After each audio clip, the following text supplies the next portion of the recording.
Hey guys, Coreupted here. Welcome to my YouTube channel. I'm currently doing this live on twitch.tv/Coreupted, so if you want to give me a follow there, it should be linked below. If not, I'm a lazy bum and I don't deserve your follow. And welcome to my Kobolds and Catacombs overview of all the cards. I don't know 99% of the new cards, so all of these are going to be new to me, so it's going to be a fresh reaction to all of the new cards that are going to come out. All the new effects and everything is going to be fresh for me. A little bit about myself. Once I get Legend this month in December 2017, I will have gotten Legend 2 years in a row, aka 24 months in a row.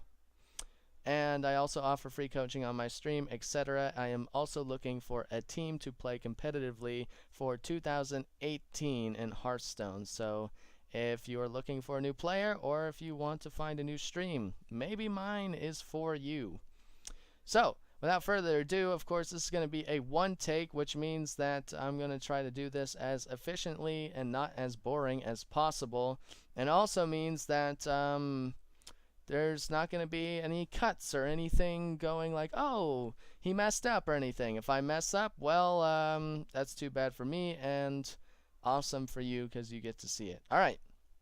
So here we go. We're going to scroll down, of course, and reveal the new information that we have. And we're going to probably move our webcam around possibly or whatever just so we're not blocking cards. We'll figure it out. But let's begin. So first and foremost, it is the 7th expansion, which means that I've played through 6 of them. How unfortunate. Expansion information. It releases December 7th, which means if you are looking at my screen real quick, our donation goal is at $40, which means I need another $20. Hashtag sellout. I will have to get those, huh? Anyway, so what we're going to do is go through all of these little bits and pieces, and then we'll keep going. Because by the time you're watching this video, it's probably already out, but we'll find out. December 8th for Europe. GG. Okay. All classes are getting a new weapon, and it's legendary. So, first reaction of that is that now all the classes that are weapon-based obviously get diluted a little bit on their hero power or their cards, because now your classes that don't normally have weapons now do. This also sparks the idea that Acidic Swamp Ooze might come back into play. We'll find out. A new mechanic is being added to the game called Recruit, which we'll find out very soon. A new type of single-player content is being added called Dungeon Runs, which I knew from the trailer. And I'm pretty sure that's free, but I'm not sure. And then pre-order, of course, is lots of dollars. Okay, freebies. All players will receive a Marin the Fox card before the expansion launches. Yep, nobody uses him. A golden version of Marin the Fox is available for BlizzCon attendees and virtual ticket holders. Great for them. Everyone will get one free legendary weapon. Okay, so it's the same thing with like the DK Knight quest thing where everybody got one freebie. So I guess that's okay. We'll find out. Alright, Dungeon Runs. It's a single type player game, blah blah blah. Everybody's going to know this. I'm not even going to review it. But 48 unique encounters. New cards were created for this mode. It's free. Great. Okay, so Blizzard's not going to make you pay for it. Click here to see all the recruit cards. Well, I'm not going to do it like that. I think I'll just kind of review the cards by class versus by instead of by like effect. So first and foremost, cards with a recruit keyword immediately summon minions from your deck and put them into play. Some cards recruit minions that match certain conditions. Other recruit randomly chosen minions. So you're basically going to be able to do Madame Goya with the cards, possibly. We'll find out. Except instead of trading a minion, you're just going to get a minion out of your deck. So we'll find out. Spellstones. Spellstones are a new type of card which can be upgraded during play. Once you fulfill a list of conditions, such as playing 2 elemental minions, the card upgrades into a more powerful version. So this ultimately reminds me of anything that involves playing more cards to buff something, like Edwin Van Cleef, for example, comes to mind. There's a few other ones, of course, that I can't remember while I'm doing this video, but that makes sense to me. It also reminds me of the quest cards for classes that involve playing like 10 Murlocs or 10 Death or 8 Death Rattle minions or any of those that nobody plays. So we'll see if Spellstones actually are good. And then unidentified items. Great. More RNG is what it sounds to me. Are cards which, when you put into your deck, don't have a predetermined effect. When the card is put into your hand, the effect of the card will become known. Each item has its own pool of effects that it can randomly choose from. Called it.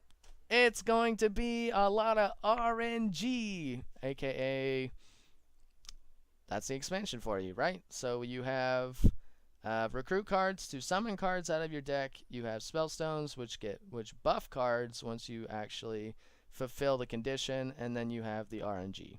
Okay, new cards. Now we're going to start with Druid. This is my first look to all of them, so keep in mind I might scroll back up to kind of mention maybe combos or anything like that, but we'll find out. Okay, so starting from the first row here.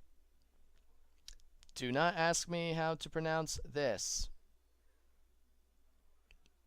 It's like Ixlid, Fungal Lord. Alright, so Druid, Legendary, starting it off right, with the big cards. After you play a minion, summon a copy of it. So it's a 5 mana, 2/4 elemental. And after you play a minion, summon a copy of it. So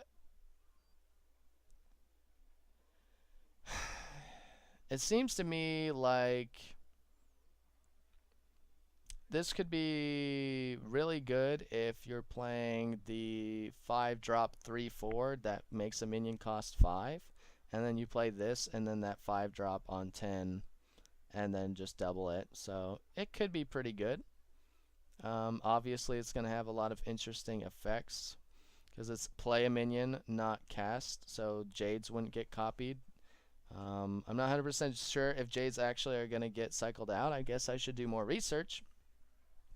But it's summon a copy. So, you know, we'll see how it goes. Alright, Twig of the World Tree. Now this is going to be the weapon for Druid, it looks like. 4 mana, Death Rattle. Gain 10 mana crystals. So,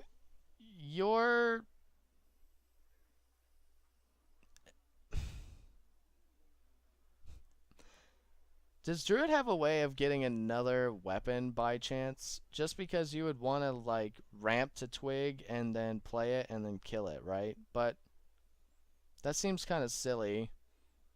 I'm not sure how this card would actually interact at the moment on, you know, we have to look at the other cards and base our decision off this, but I'm not really sure how you, like, getting a 1/5 weapon will be helpful, aside from maybe doing more damage over time with the hero power or something, but we'll see.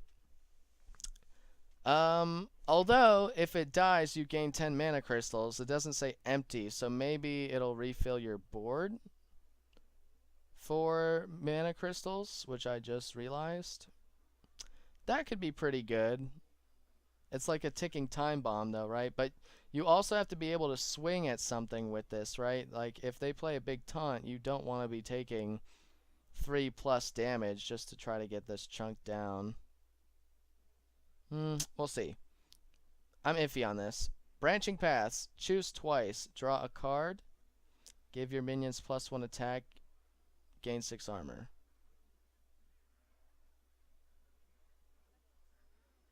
Choose twice? So you choose to either draw a card, give your minions +1 attack, or gain 6 armor. Branching Paths, huh? Okay, so for 4 mana, you get to draw 2 cards, which is kind of more expensive than an Arcane Intellect.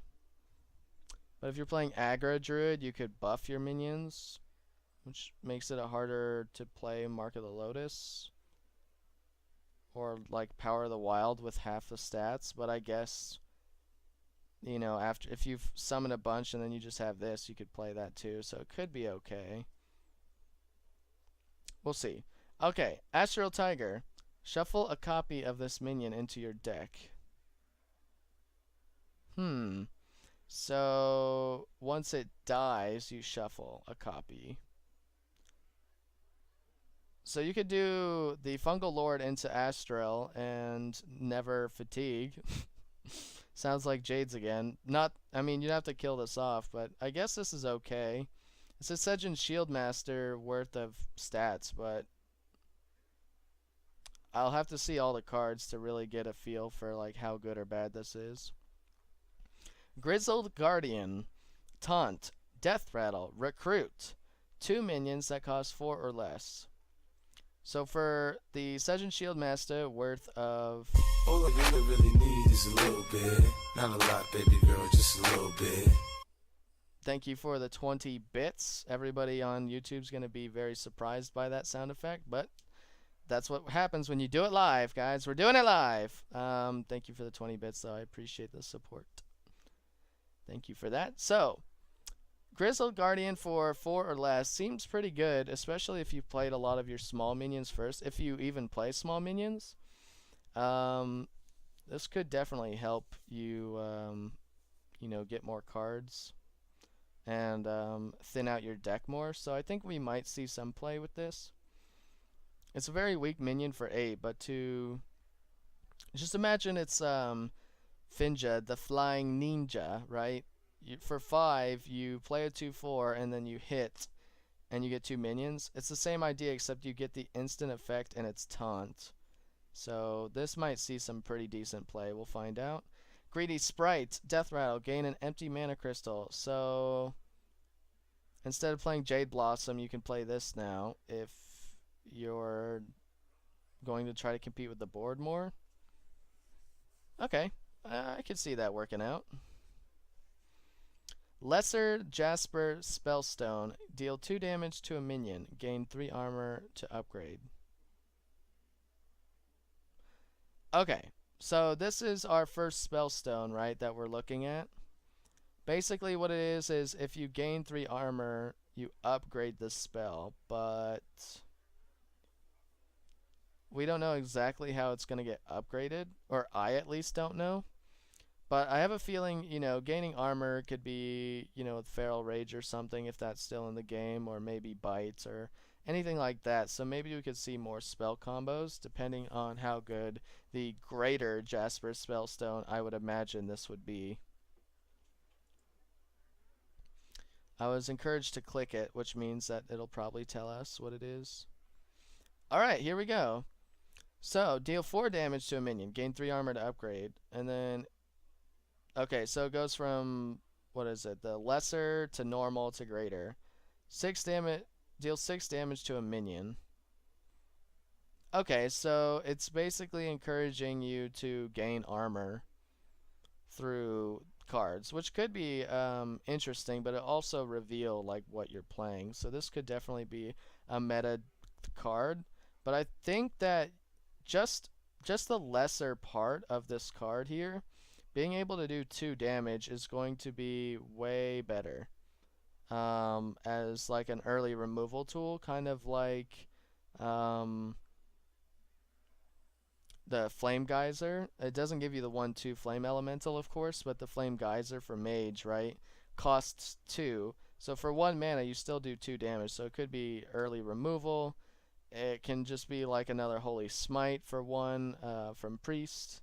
Anything like that, but that's what it reminds me of, and I think it could be really good early removal tool, depending on if there's any aggro in this meta. Alright, now we're going to our 4/3/6 Taunt, which is interesting because we've had a lot of 3/5 stats, and now we have a 3/6 stat. So this is going to be the Druid equivalent to the Water Elemental for Mage. Ironwood Golem. Taunt. Can only attack if you have 3 or more armor. Okay, so they're trying to make Druid this expansion, after reading this card, they're just trying to make Druid in this expansion have armor cards to use. Now, I'm guessing Earthen Scales is going to see a lot more play since these things involve a lot of armor-based things, but I don't see that being a bad thing. I see like Tempo Druid possibly being in the works just based off that kind of play. Oaken Summons, gain 6 armor. Recruit a minion that costs 4 or less.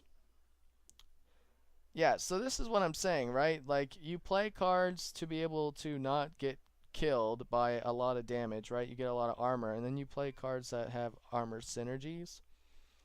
That seems legit enough to me. And then we have Bark Skin. Give a minion plus 3 health, gain 3 armor. Whoa. Okay, so you're telling me you're going to give a minion plus 3 health, and then you gain 3 armor, which obviously is going to synergize with the Jasper Spellstone. I mean, it can end up being a dead card, right? But it also can push a lot of tempo on getting minions that are going to cost not so much to be able to do some work. I noticed that none of these are beasts except for the Grizzled, so I'm not seeing that they're going to do like an armored beast druid style. They're going to just keep it the way it is, but with the armor gain. So this is going to allow druid to have an identity of trying to get armor and play golems and beasts, is from what I can understand, obviously. So overall, the druid cards that are coming out, pretty cool. I wonder if I should do that thing where it's like, out of 5 stars, what would I rate each card?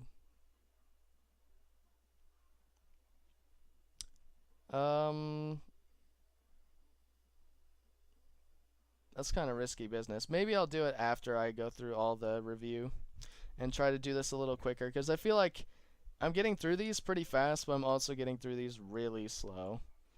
Alright, so we are going to go to Hunter now, and we are going to review these cards. Boom! Katharina Winter Wisp. 8 cost for Hunter, which is pretty expensive for any of the Hunter legendaries that we've had so far. Battlecry and Death Rattle. Recruit a beast from your deck. So basically, to me, what that entails is being able to play a lot of your small beasts early and then try to have like a more mid-range late game Hunter deck with this card is definitely a possibility. We could see King Crush play with this as well, I think.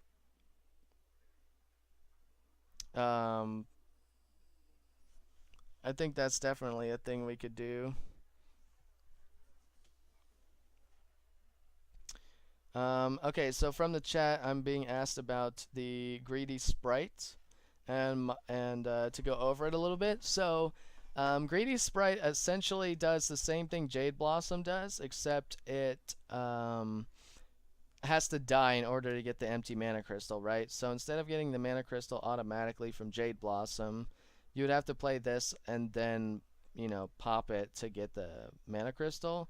But I think this is also really good in some cases where I can imagine coin Wild Growth into Greedy Sprite into like another Greedy Sprite, and then if you're able to pop both of those or they do get popped, you're now at 6 mana. So that could be really good, right? So I think being able to contest the board early if there's aggro, if it ends up being some aggro meta in it, this could be really good to try to compete against a little bit of it. But all in all, it could be way too slow as well. It really depends on what the rest of the cards can do, but I think this has potential. It has potential. The only problem with this is it only has 1 mana, so a lot of the 1 damage cost cards or spells or hero powers can just kill it off, which could be really good, but it won't contest the board against aggro too hard. There's a lot of things like Aggro Druid right now with the 1/5 taunt that this will not be able to get through. And then, of course, if they Mark of Yashiraj it into a 3/7, then this is definitely not getting through. So the to compete on board with a greedy sprite could be good, but again, it says greedy in the name. You would probably want to like play it to try to get to Spreading Plague or something, but this could be really slow. Alright, moving back on. So, Katharina, Winter Wisp, like I said for Hunter. Recruit a Beast. So, this could be really good or really bad. I mean, it really depends on how long these games go. For 8 mana, that is a long time for this game to be played, especially for Hunter, which is better known for most aggro deck lists. There are some mid-range ones, but as of right now, that's a tier 4 deck list before this expansion comes out. So we'll see if it changes anything. It could be really good. It just depends on your mechanic and what you're running in your deck. I have no idea how to pronounce this, but a 7 mana 4/2 weapon, so you're getting some okay stats, but it's for 7, so the battle cry better be good. If your deck has no minions, fill your hand with Hunter spells. Okay, so I could see this working with the DK Hunter Legendary.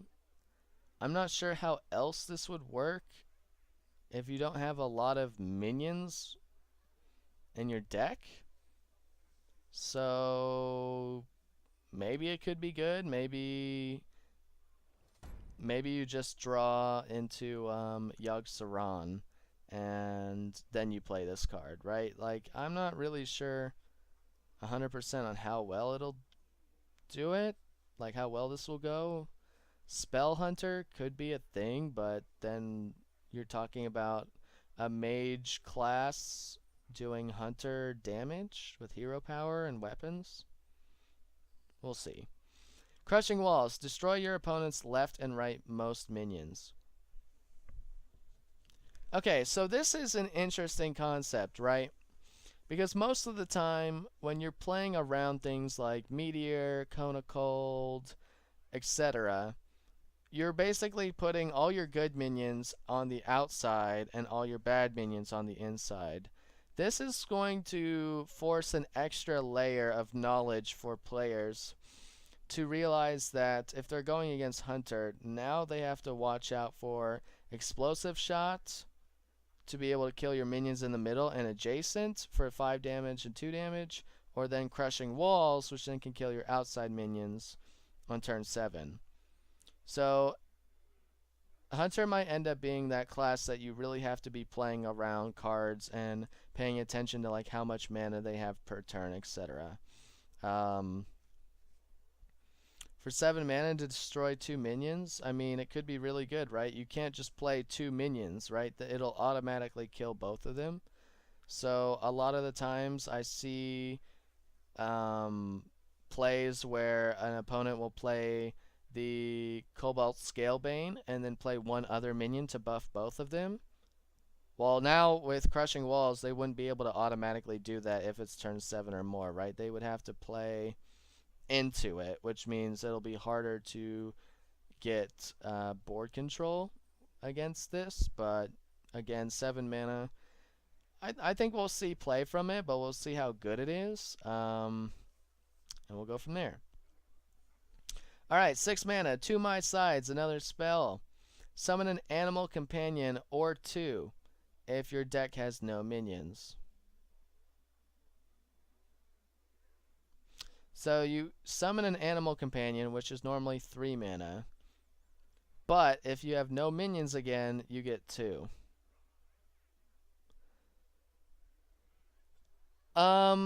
You know, I wasn't doing the star rating, but I have a feeling that this is going to be my least favorite card out of Hunter already. Like, this immediately already tells me that this is just an awful, awful epic, right? Like, for 6 mana, you could just do double Animal Companion, technically. It just doesn't... It It'd be different. If it's summoned 2, regardless of minions, okay, I can see this being a really good card, right? Animal Companion as a 3 mana cost spell is already really strong.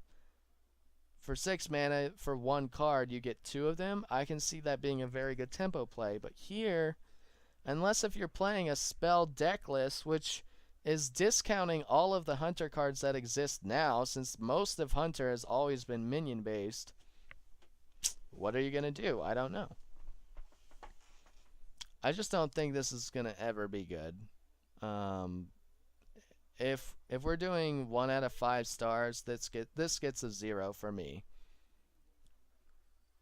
This is very lackluster for Hunter, I think. After reading what Druid does and these cards, this is going right to my dust, basically. I don't see it being good anyway. Moving on. Seeping Oozling. Alright, our first minion that isn't legendary from the new expansion. So you can't play any of these things that involve, no minions, but we'll see. Battlecry. Gain the death rattle of a random minion in your deck. Okay, so Death Rattle Hunter could be a thing with Seeping Oozling, right? Like you could just play Savannah High Mains, or Kindly Grandmothers, Rat Packs, anything like that, and it could take it. I think this could be a pretty cool card. The stats, obviously, because of the battle cry to give it a death rattle, makes this a little costly, and it has low stats, but I could see it working out with if you're just playing spells in Savannah High Main and Seeping Oozling, maybe it could work, but it's a 6 mana card. I'm not 100% sure how good it's going to be, but it could be really good. It really depends on what the rest of the death rattles are available for the new expansion. So this card is okay, but we'll see how it goes. Alright, Lesser Emerald Spellstone. So this is the Hunter version of the Spellstone here. Summon 2 3/3 wolves. Play a secret to upgrade. So we have to click to see what the upgrades are, right? And find out. Okay, so 3/3 wolf, it's a beast. So that already is really good, right? For 5 mana, you get 2 3/3s. That's 6/6 worth of stats. Upgrade and tokens. Emerald Spellstone. Summon 3 3/3 wolves. So this is basically encouraging you to have the Lesser Emerald Spellstone and then getting secrets, which I could see being really good if you're trying to make a Secret Hunter deck. I also think you could just play the Lesser Emerald Spellstone as a 5 and get 2 3/3s, and it'd be really good. Obviously, getting 2 3/3 beasts on the board makes it hard for them to clear. Both of them, the stat wise, right? The average, like a good 3/3 is a 3/3 for 3 without battle cries and all that stuff. So for 5 mana to get 6 mana worth of wolf, I think is pretty good. And then of course, if you can play secrets, anything that buffs this, right, is going to be huge. So I could see definitely a Secret Hunter deck list that could make this worth your while. So I like this. This has potential. Wandering Monster. Secret.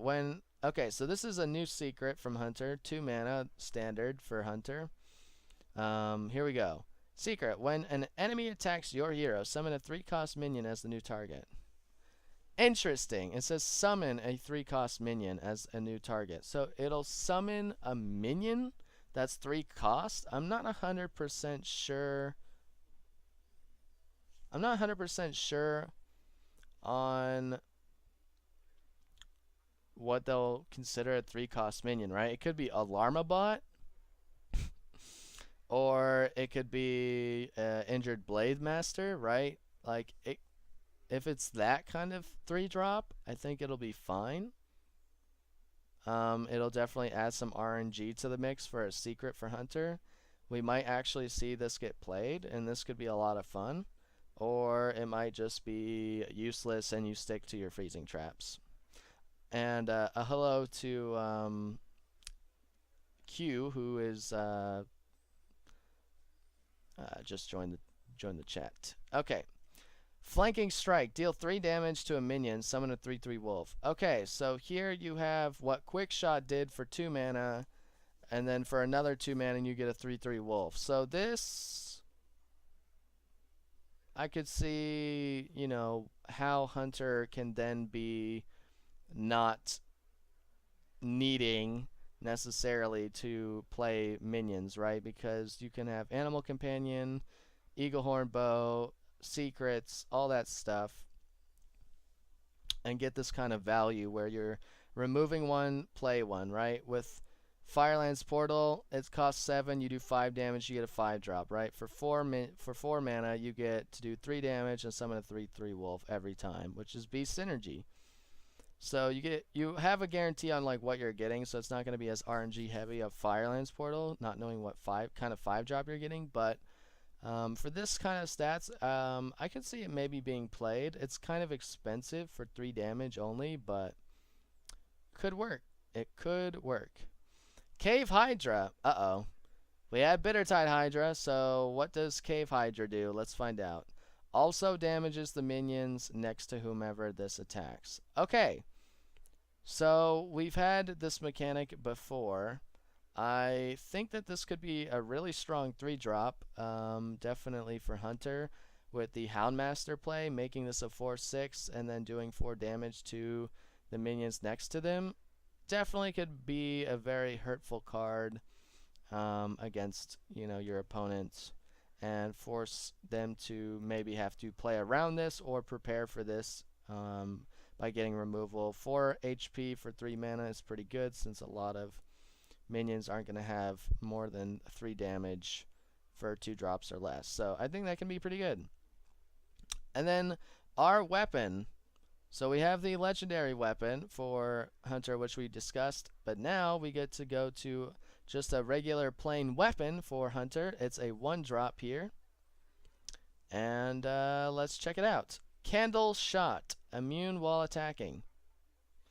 Okay, so you're able to do 1 damage pings, which Hunter has obviously not had the luxury to be able to do, like Rogue and Mage, but now they do with Candle Shot, and I think this could be a really good card. It really depends on, you know, aggro tempo, you know, or control metas and stuff, but this could be a really good thing to have as a Hunter, to be able to clear early and get closer to this mid to late game range where you're playing spells and then you're just flooding the board with all these good spells, forcing your opponent to not be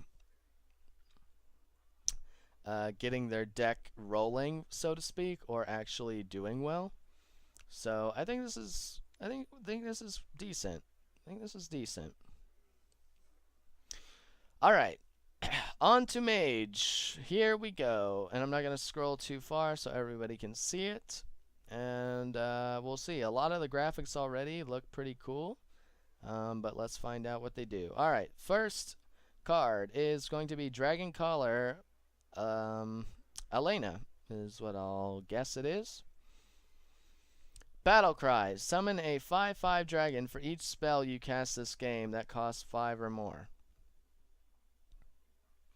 Okay, so you're encouraging things like Kabbalist's Tome, Meteor, Flame Strike, Firelands Portal, Greater Arcane Missiles, Blizzard, anything like that, and then just summoning a bunch of 5/5 dragons, which is also interesting because Dragonfire Potion won't be out of the meta yet, and these will actually be immune to it. The 3/3 stats obviously are really low for a 9-drop because of the amount of stats you're getting for the Dragon Caller. Because if you at least do 2 spells, you're getting 13 worth of stats on the board, which is pretty legendary and could be pretty good. I think, you know, with Frost Lich, Jaina, and a few other things, this could have really good potential to obviously flood the board, kind of like a N'Zoth. Where it resummons all the Death Rattle minions. It could have that kind of same effect on the board where you just flood the board with minions and then your opponent can't deal with it, or you have lethal or whatever.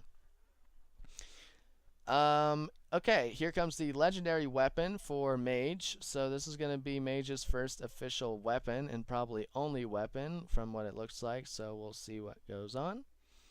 For 6 mana, you get a 0/3 durability weapon, so it can't attack. So it's just going to sit there.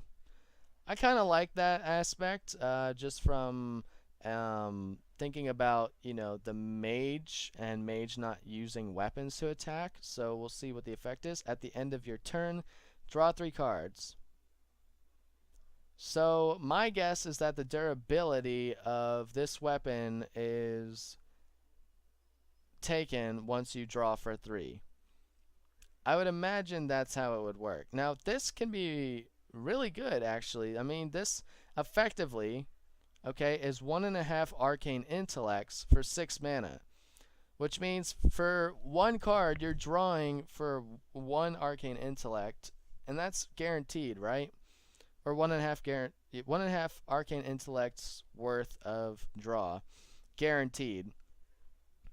Which means that with that being a possibility, we might be able to fit other cards in that aren't arcane intellect because we have this weapon, or we might be able to cycle the cards even further because we have this weapon. So this might see a lot of potential play, and I'm excited to see. I'm already excited for the expansion now that we've kind of gone through a few of these, and I think it's pretty cool. Alright, Deck of Wonders. Alright, I'm going to get my fortune told. Sounds good. Shuffle 5 scrolls into your deck. When drawn, cast a random spell. Okay, so this is going to be the RNG card that we were talking about. So, the scroll, cast a random spell, draw a card, cast this when drawn. So, that's basically what you're getting, right? You're just going to go for... It's basically for 5 mana, you can have 5 random spells played when drawn, which could be pretty fun. We'll just put this and Yogg together and we'll be good to go. So who knows what will happen. This is definitely going to be either really good in a niche deck, or it's going to just be one of those, for the memes decks, I think. I think I'm a little too distracted on all the possibilities of what the cards would do to really effectively judge this card. Dragon's Fury. Reveal a spell from your deck.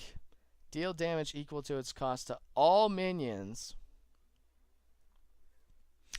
Okay, so it says reveal a spell from your deck. Does this mean I get to choose 3 cards and do that AoE?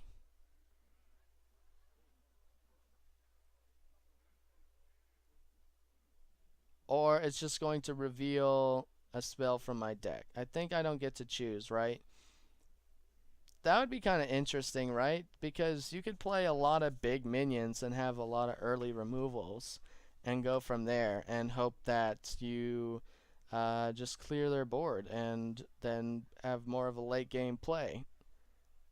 I think it'll be interesting. It definitely bridges the gap even more. I mean, Mage already has a lot of AoE, right? But you have the Volcanic Potion play. Then you have the Cone of Cold play, technically. Then you have the Blizzard and the Flame Strike, right? There's no 5-drop AoE that I can think of at the moment for Mage, so this would be it, right? This is what it fits. It's an epic card. It's supposed to do something broken. So, yeah, I mean, if you have big spells in your deck, why not, right? Could be really good. Or, well, could be really good, it could be awful, but I think this is a really good AoE late game card, right? Because you're going to be drawing a lot of cards before you play this anyway. So you either play it on turn 5 to get rid of a lot of the aggro, or hope to, or you can save it for later when you're going to have a lot of late game spells possibly left in your deck, and you just try to whip one out to clear the board. Alright. Leyline Manipulator. It's probably like Leyline or something, but I'll just say Leyline Manipulator. It's a 4-drop, 4/5. Okay, so Mage is getting their own Yeti. That's immediately what my thought is on this card already, is that Mage is getting their own Yeti, which is pretty cool. It's an elemental, so I like the synergy of it, especially with the Frostlich Jaina DK. I think this could be a very strong card for Mage. You know, instead of the 3/6 stats you get from Water Elemental, you can now get a 4/5 stat and the Battle Cry. If you're holding any cards that didn't start in your deck, reduce their cost by 2. If you're holding any cards that didn't start in your deck. So this card can encourage you to play weapons and arcane intellects, right, to draw, and then just reduce that. So this is definitely seeing play. This is definitely seeing play. I can only imagine just drawing a bunch of cards, you know, primordial glyphs, anything that discovers cards, babbling books, anything like that. Boom. Like, you're just gonna reduce the cost, and Mage is gonna be, it's naturally going to be like playing Emperor Thaurissan, but your opponent has no idea what the hell is in your hand, right? I mean, with Emperor it was the same idea, but you're going to be drawing cards. So I'd like this card a lot. I might just have to play Mage because of this card. It just seems like a lot of fun, right? Okay, next. Explosive Runes for 3. Secret. Okay, so Mage gets a new secret now. As we can tell from this expansion, Secret Tempo Mage has made a comeback, so we'll see if this is any good. After your opponent plays a minion, deal 6 damage to it and any excess to their hero. So it's like the Hunter Snipe for 4, except it does 6 and then deals the excess damage to the hero, which could be really good because things like if you're going against Doomsayer decks and they try to play it, it could ruin their ability to, you know, have a Doomsayer combo, right? You might be able to counter that a little bit more with these secrets, which would be great. I don't know 100% on how good it'll be, but another secret to have to play around is going to be awful to go against, but really great if you're playing secrets.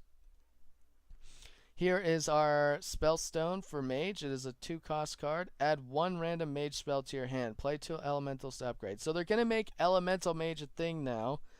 And by a thing, I mean just more of a thing, right? We've already seen them, you know, push the elemental agenda onto Mage.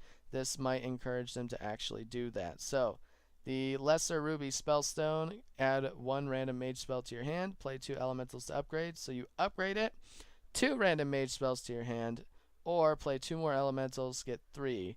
So I can see you being able to hold on to this and play it if you need to play a cheap Mage card, or I can see you playing this as like a last resort. Otherwise, you can just hold it and play some elementals and then get some good value out of this. Obviously, if you get Greater Ruby Spellstone for 2 and add 3 random Mage spells to your hand, you're basically talking about a Kabbalist Tome for 2 mana, which is pretty huge if you can do that. So I think this card has some potential. It depends if you can make Elemental Mage work, but it definitely has some potential. We'll see if it ever gets any play.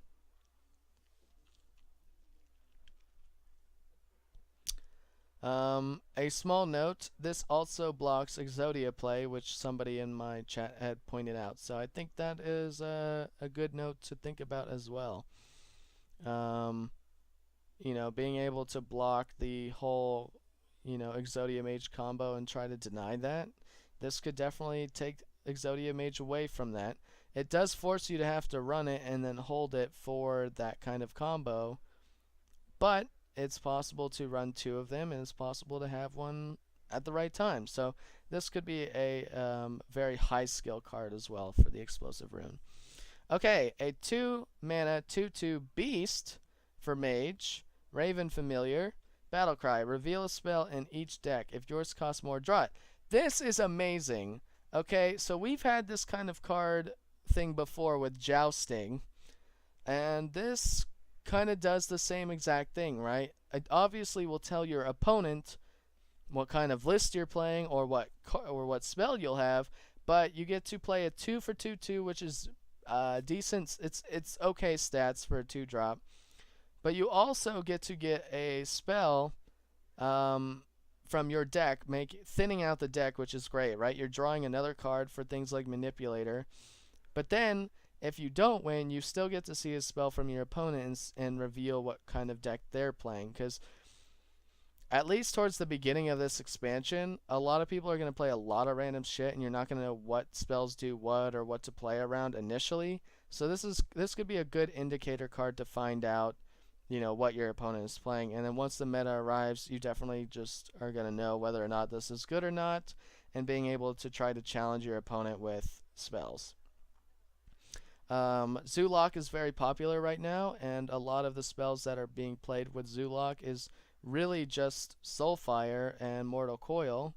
There is Blood Fury Potion sometimes as well, but for the most part, that's all you're seeing, right? So if you know that Blood Fury Potion is only 3 mana, so anything that's a Fireball and up, you could easily just get that spell. So I think that can be pretty good. Arcane. Artificer. Oh man, I already messed it up. Ripped the video. Arcane Fisser. I don't know, whatever. A 1-drop, 1/2 elemental. Okay, so another elemental here. Whenever you cast a spell, gain armor equal to its cost.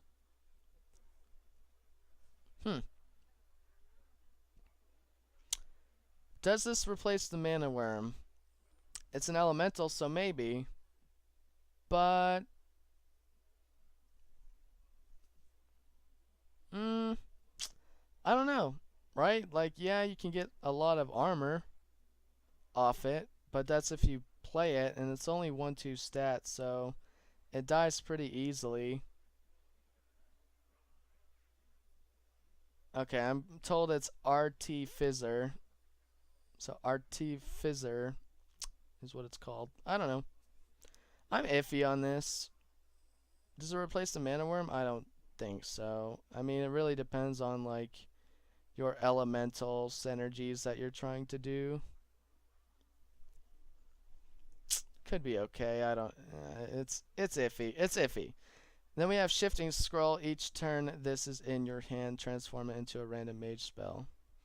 Okay, so that is part of the Deck of Wonders, right? 5 scrolls into your deck. When drawn, cast a random spell.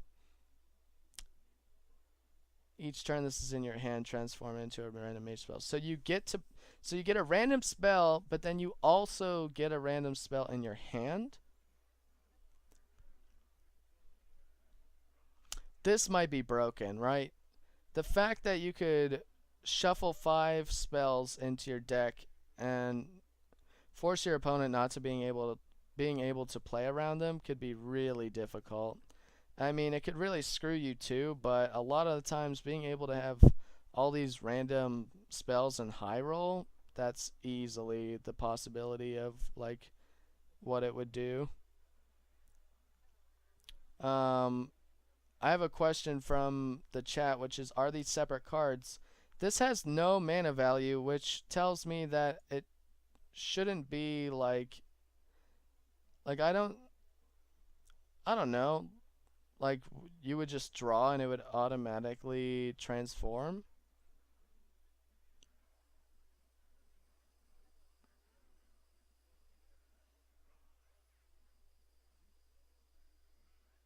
It's Molten Blade for mages.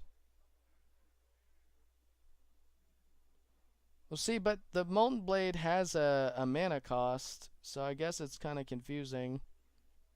Maybe it is a separate card, but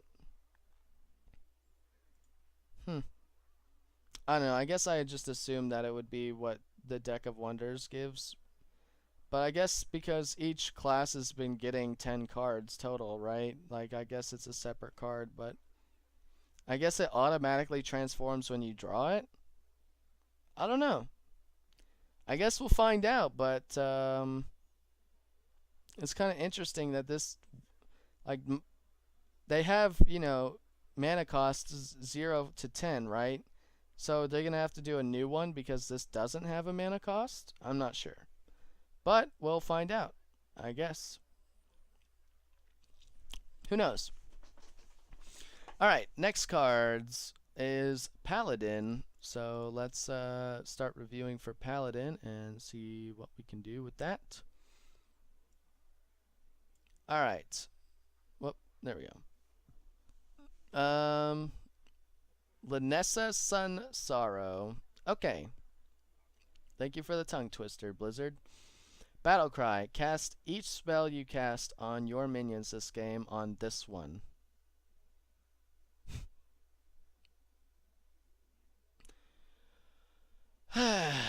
Why do I hate myself so much right now? I mean, imagine it's like playing double Spike Ridge Steed and then playing Sun Sorrow, right? So you're definitely going to want silences in decks that you're going to have to go against Paladin with, right? Just based off this, it seems difficult. You're already talking about, what, a 5/13 taunt double death rattle Spike Ridge Steeds into Stegodons or whatever for the 2/6s. And that's if you double Spike Ridge, right? This could be either really broken or not so broken because you can target it with a silence or just have hard removal. I don't know. It just feels really crazy. I'm just glad that they don't have, Wind Fury or something to target this with, maybe. I don't know. Could be good. Could be really broken. Or it's just going to be where people play silences in their decks and then go from there. So we'll see. Valanier, I probably am not pronouncing that correct, but we'll see. 6 mana, 4/2. So it's a True Silver Champion worth of damage and durability for 6 mana. So the effect is probably going to be good. Death Rattle. Give a minion in your hand +4/+2 when it dies. Re-equip this. Let me read that. Give a minion in your hand +4/+2. When it dies, re-equip this. So you play this, it gives a death rattle to a minion that gets +4/+2, and if it dies, you re-equip the weapon.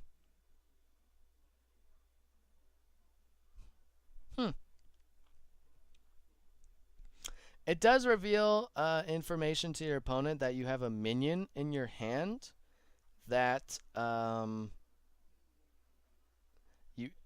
that got buffed. But this also goes back to the Sun Sorrow, right? If you're going against Paladin and they're playing these two, you basically just want to run silences and it's GG. But again, you're forcing your opponent to have to play these silence cards, and how many of them are they going to have?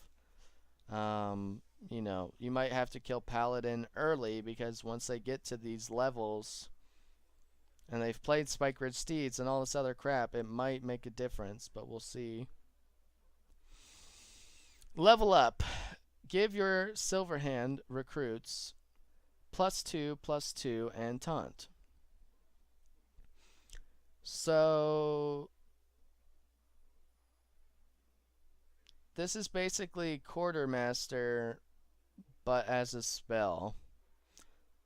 We definitely saw a lot of play where you would play Mustard, yes, I'm calling it Mustard, Mustard for battle, into Quartermaster, and you would just see, 3 1/1s go to 3 3s. So this would be the same idea, except you get the taunt value.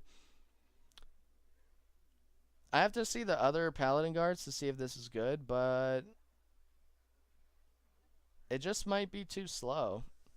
You know, unless if you find good ways to summon recruits, it might be too slow. But as I look over to Call to Arms, let me guess, it's going to be a bunch of 1/1s, right? Recruit 3 minions that cost 2 or less. Okay, so it's not quite that, but I was like, oh, look, this is the combo, right? Call to Arms, level up. All right, makes sense. But no, it's not that synergy efficient, right? For 4 mana, you recruit 3 minions that cost 2 or less. I can see this being played easily, right? Like, we're already playing Buffeted and stuff like that. Why not play this? There's plenty of low-cost drops that are really good in Paladin, so I could see being able to flood the board with Call to Arms, with Divine Shield minions and stuff like that be really strong. So I think we'll see play from this. I don't know how much, but I think we'll definitely see play. Crystal Lion. All right, an easy name to pronounce. Thank you. A 6 mana 5/5 Divine Shield. So for 6 mana, you get a 5/5 Divine Shield. Already good stats. Costs 1 less for each Silverhand recruit you control. Okay, so this encourages you to, you know, punch your hero power or summon these 1/1s from your hand or from your hero power. So these could be really good. If you can get the 1/1s rolling. I don't know how, you know, fast you can, but this is effectively going to be like Thing from Below, except you actually have to have your Silverhand recruits on your board. Whereas Thing from Below, you just have to have played totems for the discount. So I think that it'll be fine if there's good ways to get these 1/1s out, and we'll definitely see this played if that's the case. Unidentified Mole, 3 mana, 2/2. Okay, so it's not a Fiery War Axe, but gains a bonus effect in your hand. Gains a bonus effect in your hand. What is considered a bonus effect in my hand? Okay, this makes more sense. These are the bonuses that I can roll. Give your minions Divine Shield. Give your minions Taunt. Summon 2 1/1 Silverhand recruits. Okay. And Battlecry. Give your minions +1/+1. So if this weapon sees play, there's definitely going to be either 1 or 2 results that you want. In most cases, which I venture to say would be the Divine Shields or the 1/1s. Unless if you're really searching for lethal damage with Blessed Maul. Otherwise, you know, all of these are really good, right? Taunt to survive, Divine Shields to control the board, 1/1s to control the board, / fill the board for 1/1 synergies, and then Blessed Maul for the +1 attack. So I think depending on what your deck list is, you know, you're obviously going to go for 1 or 2 effects. Okay. Lesser Pearl Spellstones. This is a spellstone for Paladin. Summon a 2/2 Spirit with Taunt. Restore 3 health to upgrade. Okay. And if you upgrade it, you get a 4/4 Spirit with Taunt. Or a 6/6 Spirit with Taunt. Okay, so this is pretty good. It kind of reminds me of the legendary minion for Warlock. That's a 2/2. And when it gets discarded, it gets +2/+2, right? This is the same idea, except now it's the healing mechanic and a spell. So your opponent won't necessarily know you're running this. That could be a pretty cool ability. It depends on what you can heal. But here's the thing. It says 3 health to upgrade. So you can't just play, True Silver Champion and heal, and then this gets upgraded. You'd have to do it twice. But that's ultimately, you know, the bad thing about this. But a 2 mana 2/2 Taunt is also decent stats. So I think you could play this as a 2-drop as well if you need to try to control the board or get bored early. You know, if you don't have a lot of healing cards in your deck. Benevolent Jin. At the end of your turn, restore 3 health to your hero. Amazing! Here it is. There's the combo, right? So you take damage with the weapon or just taking damage in general, right? And then boom, you play Benevolent and boom, it's upgraded, baby. It's an elemental, which doesn't really do much for Paladin at the moment. It could affect some synergies, but not by much. But this is the card we were looking for, right? To be able to make this restore 3 health to make sense. Benevolent obviously could be good. It's 2/4 stats, so it's decent for a 3-drop stat-wise, and then obviously healing your hero and not just healing a random target like Lightwell does. Obviously, to me, says that this combo could be much more efficient. It also forces them to have to trade into this 2/4. So if they have small minions and they have to kill this because they're just this is just healing him for 3 each turn. Obviously, you don't want to buff this, but it could be really good. So I like that this synergizes with this. I don't know how good it'll be, but I think this is a nice 3-drop card for Paladin. Okay, a 2-mana 1/1 Dry Gulch Jailer. Death Rattle. Add 3 Silverhand recruits to your hand. Okay, so basically you play the Dry Gulch, you get 3 Silverhand recruits, and then you play 3 of them, and then this costs 3 mana. So you can play this, and then get 3 1/1s, play, right? You get 3 worth of stats, and then if they don't kill them, you can just play Crystal Lion for 3 on turn 4. Could be good synergy. So I'm seeing way more synergy with Paladin, of course, than the others at the moment. Direct synergies where the cards really affect each other versus having to play neutral cards. But I like this, ability. The stats make sense. What you get in your hand makes sense. There's definitely cards, or a card, if I remember correctly, that, there's cards like, oh, you know what? We could see like Mountain Giant plays with this card, right? Because you play 1 and you draw 3 plus your another draw. So you could see Mountain Giant play with this. It's unlikely, but I like the idea that you could just flood your hand and play Mountain Giants on turn 3 or 4, depending on what it takes for your cards. But that would be really interesting. And then last but not least, we have Potion of Heroism, 2 mana. Give a minion Divine Shield, draw a card. Okay, so it does what that 2 Urgent Protector does, which is a 2 mana 2/2, which gives a Divine Shield on a minion. I think it does the same thing, except instead of getting a 2/2 on the board, you're now drawing a card, which helps you cycle into cards that you actually want to draw into. I think this is going to be a really strong card, actually, because for 2 mana, you get to draw a card, which is obviously, Novice Engineer worthy, but a Divine Shield to be able to freely trade into a minion makes you getting minions on the board that much stronger, and then obviously putting these buffs on these minions as well. So I can see this being played for sure in the future. Now we're going to go on to Priest. We have so much more to go through.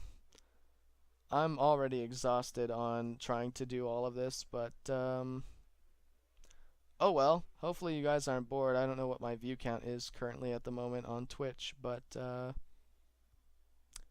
hopefully you guys are enjoying the explanations and the discovery process and my thought process on this.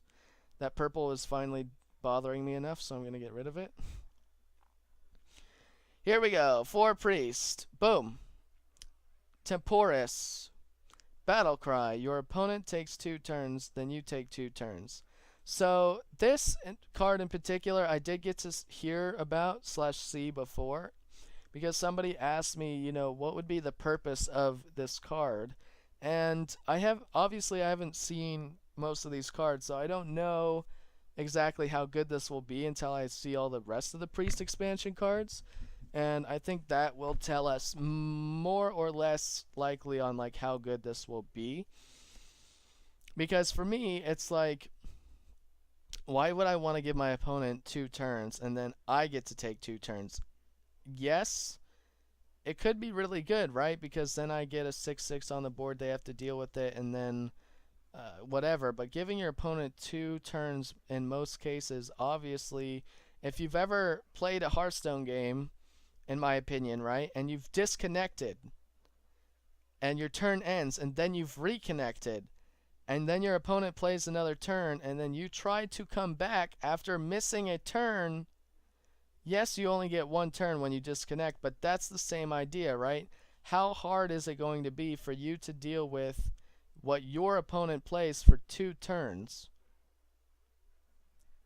You know, if you have a lot of cards in your hand and they don't, right? Say they have no cards in their hand and you play this, then yeah, that could be really good, right? Because then they're just trying to top deck strong cards and they're not going to get something good, and then you have all the answers and you just steamroll. But that's very situational. This is also a dragon, so it's good for priest, but I don't know. The take 2 turns thing, I'd have to see what other opinions and comments from people are for this card. Um, Obviously, because it's a legendary, it's a dragon, costs 7 for 6/6, which is okay stats. I think it'll be really good in some way, probably. I just can't know for sure what that is at the moment.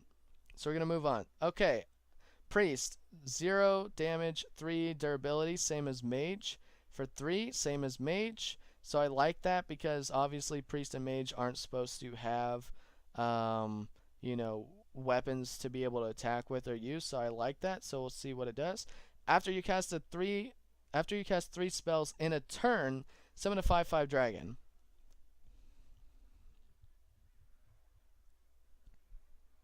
Hmm. Okay, so I can imagine you playing 3 spells pretty easily, right? Because you could have Coin, Powered Shield, the Radiant Elemental to discount the spells. You could do Circle of Healing, Holy Smite, Shadow Visions, right? Like a bunch of other stuff. So this could be really good. Um, Obviously, getting 5/5 dragons are really strong, and it's a legendary weapon, so I can see this getting played and used.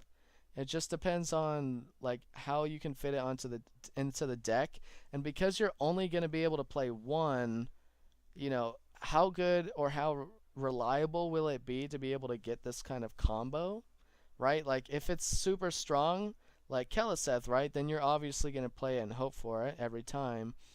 But if not, then it's just going to be a waste of a card where it'll be a dead card if you need something like Dragonfire Potion instead, right?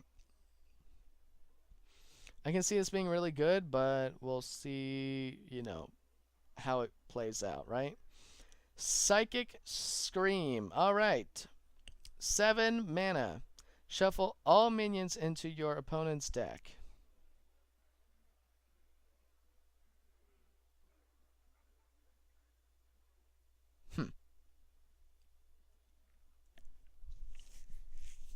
Shuffle all minions into your opponent's deck.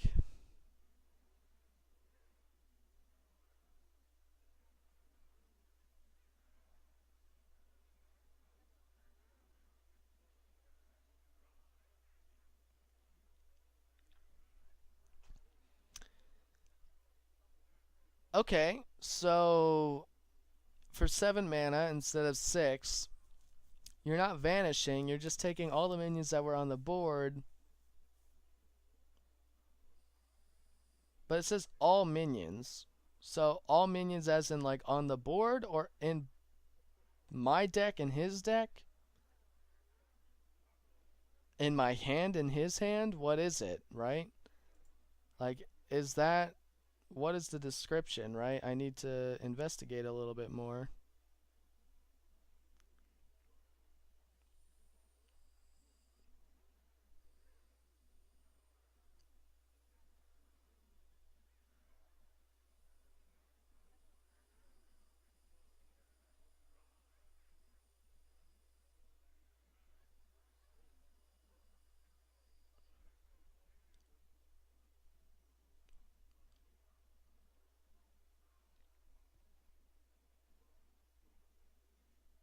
See, that's, I mean, they're downvoted, right? But that makes no sense why they're downvoted. I want to know.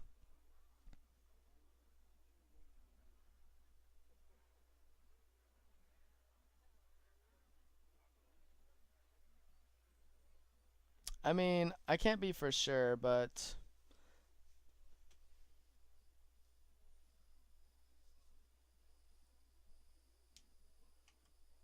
hmm. Anyway, okay, so I don't really know how to feel about that because it's not very descriptive on like the wording, but I would just imagine that it's gonna be like Vanish and putting your um, lists. Um, that looks nicer actually.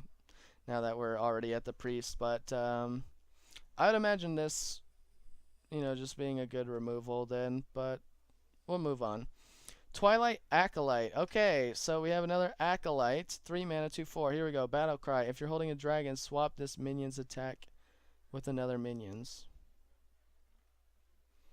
If I'm holding a dragon, swap this minion's attack with another minion's. Okay, so it says with another minion's, which means that it could be yours or your opponent. So this could help you get lethal if you have a big minion on board. And it's about to die and you swap it maybe. Or you can just steal. It's like the legendary priest card that nobody plays anymore. I think it might have gotten cycled to wild. It was a 5-drop, I'm pretty sure. It did, and it basically would change, its stats to, another minion's. And I think being able to take a big minion's attack and put it on this card could be really good.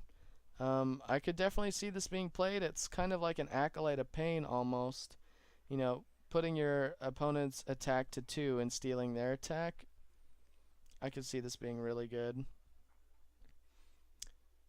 Lesser Diamond Spellstone. Okay, this is a very expensive spellstone, being 7. So let's check out what it does. Resurrect 2 different friendly minions. So if it gets upgraded, it's 4 minions and 6. 3 minions and 4. Okay, I was going to say 4 and 6, that's going to be broken, right? Cast 4 spells to upgrade. So you're going to need a lot of spells in order to upgrade this, but obviously, if you do, resurrecting 4 different friendly minions, I don't see why not, right? You could just play Big Easy Priest with this and play a bunch of spells, and then once all your big minions die, boom, reload. Could be really good, or it could just be like, whatever. I'm actually not sure how to go back without hitting the back button at the moment, so we'll just do that. Alright, next, Dustbreaker, Battle Cry. If you're holding a dragon, deal 3 damage to all other minions. Okay, so this was like the crazy card that I saw that everybody was complaining about, right? Because Priest already didn't have good AoE, and I put that in parentheses because obviously I'm just being sarcastic. But if you're holding a dragon, deal 3 damage to all other minions. So for me, it's like you're getting the Lich King Discover for 3 AoE to your opponent's side of the board. Now yours gets hit too. However, if you're trying to take away from the aggro lists that are being played, this would be it, right? Turn 4, 3 AoE to everything. Boom. Everything's gone, right? And it's a dragon, so you get that nice synergy of playing Dragon Priest, and that could definitely come back into the meta. Dragon Priest was, briefly seen a little bit in the meta this season, or like this expansion, I should say, but otherwise, we'll see. We have a question asking, so how much money do I need to spend on this game to get good? Well, technically it comes down to your skill level. However, you're roughly going to spend around $200 to be able to make at least 1 or 2 meta decks to actually play, and then it comes down to how good those decks do against others, and then how frequently you play and how good that you play with those decks. So you know, I would say $200 if you want to get enough cards slash dust to be able to make a good deck or two, and then being able to play those efficiently just ends up being time, experience, and I don't want to say IQ because that sounds weird, but it depends on like how smart you are and how quick you are to learn through experience and using your time wisely to actually really focus on the games and see how to play your deck the most efficiently between each matchup and all that stuff. So, which card packs do you buy then? Well, the new expansion's coming out in a couple days. So, I would say you would want to get classic cards, the Lich King cards, the Frozen Knights, the new Kobolds expansion packs, and then the starter pack, and probably the Ungoro packs. So you'd be buying like 50, 50, 50, 50 on all of them, and that would probably get you a good start on the game. If you want to double down, I would say you would just want to wait until the expansion comes out for Cobalt after pre-ordering the 50 packs and just buying another 50 packs or whatever. It'll get kind of pricey, but you definitely can make do with probably $200 into this game. I don't know a lot of people who can throw $200 at the screen immediately, but if that's what you want to do, that's what you could do. Otherwise, I would just play for free and see if you like the game by just testing out the game and playing some games and seeing what classes you like and then going from there. All right. Moving on. So, Twilight's Call. Summon 1/1 copies of 2 friendly Death Rattle minions that died this game. Okay, so this could be really good for using Crystalline Oracle or Loot Hoarder or anything like that early, if that's what you wanted to do, right? Getting more card draw, getting more Discover cards, all that stuff could be really strong. It could also summon the Obsidian statues, which could also be really good to protect your HP and remove some cards. So, yeah, I could see this getting played. Big Easy Priest, definitely. If you get some Obsidian statues and boom, you Twilight Call. Easy peasy lemon squeezy. Alright. Unidentified Elixir. Give a minion +2/+2. Gain a bonus effect in your hand. So we'll have to click on this one to see what the bonus effects do. Give a minion +2/+2 and Death Rattle. Return this minion to your hand. That's pretty good. You have a minion +2/+2 and Lifesteal. Also good. You have a minion +2/+2 and Divine Shield. Good. And Elixir of Shadows. Give a minion +2/+2. Summon a 1/1 copy of it. So this is good if you have like a Death Rattle minion you end up putting this on. This is really good if you want to be resummoning a minion if it dies. This is good if you need health. And obviously surviving, and then the Divine Shield plus the +2/+2 helps give free trade and board control. So I could definitely see Elixir of Hope being a card that is played. I'm not 100% sure like how much RNG, the 1 in 4 chance is basically when you hero power for Shaman for the first time, and you have the chance of getting Healing Totem, Spell Power Totem, the 1/1 Searing Totem, or the Taunt Totem. That's basically your RNG on this, right? You have a 25% chance of getting the one you want, and then a 75% chance of getting something you don't necessarily need, want, or that you're going for. So we might see some play, especially if you have the discount spells and all that stuff with the Lesser Diamond Spellstone and whatever. This could easily see play. Gilded Gargoyle. Okay, 3 mana for 2/2. Death Rattle. Add a coin to your hand. So again, this comes down to having coin with Lyra or Lesser Diamond Spellstone or Dragon Soul, right? This is going to help give you a spell to combo with these things. It's a very slow card. but adding a coin to your hand to be able to do those kind of things could actually be really huge in value. So this might be a card to look out for, but definitely a slow card to actually make it worth it. And then Psionic Probe. At least that's how I'm going to pronounce it. Copy a spell in your opponent's deck and add it to your hand. So this card is going to probably see play, I would say. You have no idea what spell you're going to get, but, you know, Rogues already steals, you know, spells and stuff with Swashbuckler.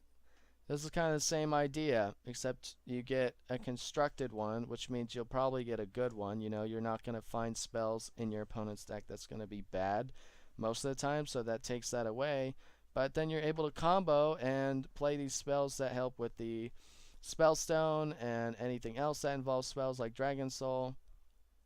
It's a cheap cost one, and you're able to just continue to combo and maybe even miracle your way with these kinds of things. So definitely worth considering. Alright, so those are the priest cards. Those seem pretty decent, and we'll see how that plays out. And hello, Never Fail, how are you doing? We'll see how it goes. Let's continue. Rogue. Now, if you're new to my channel on Twitch or YouTube and you're actually watching this whole thing, which I highly doubt anyone will, but if you are and you got to this Rogue section, you will know that this is where I will hate this game the most, because I hate Rogue and I don't like Rogue. Rogue I wish never existed, but we are going to go through them and see what annoyance I have to deal with for this next expansion.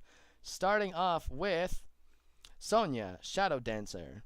After a friendly minion dies, add a 1/1 copy of it to your hand. It costs 1.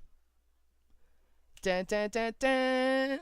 Okay, so the legendary for Rogue is now, how many bone mares does it take to piss off your opponent? Let's find out. Because basically what you get to do is have Sonya, right? And then, you know, maybe it survives a turn, maybe it doesn't. Then you get Bone Mare, then you Bone Mare, backstab Bone Mare, backstab Bone Mare. Oh, look, +12, +12. Boom, to the face, to the dome. Hey, look, I'm going to combo this minion and give it poisonous. Okay, I'm going to do that again, and again, and again, and again. Of course, the minion has to die, but oh well. I'm sure this is going to see play, and I'm sure I'm going to hate my life. Alright, King's Bane. 1 mana cost, 1/3. So instead of hero powering for a 1/2, you get a 1/3 for 1 mana, and Death Rattle. Shuffle this into your deck. It keeps any enhancements. Great. So you shuffle, so you play this, you can kill it off, and you get the enhancements, which I guess there's no like enhancements. It discovers, which means that it's going to be whatever. Oh, enchantments, excuse me, not enhancements, enchantments. So enchantments, I'm guessing, is going to be anything that buffs this, which means that's going to be pretty ridiculous with Rogue, and probably do a lot of damage or board clear depending on how Rogue plays it. Okay. I already hate this. Moving on. Faldori Strider. Battle Cry. Shuffle 3 ambushes into your deck. When drawn, summon a 4/4 spider. Okay. So the only thing, the only thing that I actually liked about Rogue as a fun mechanic is the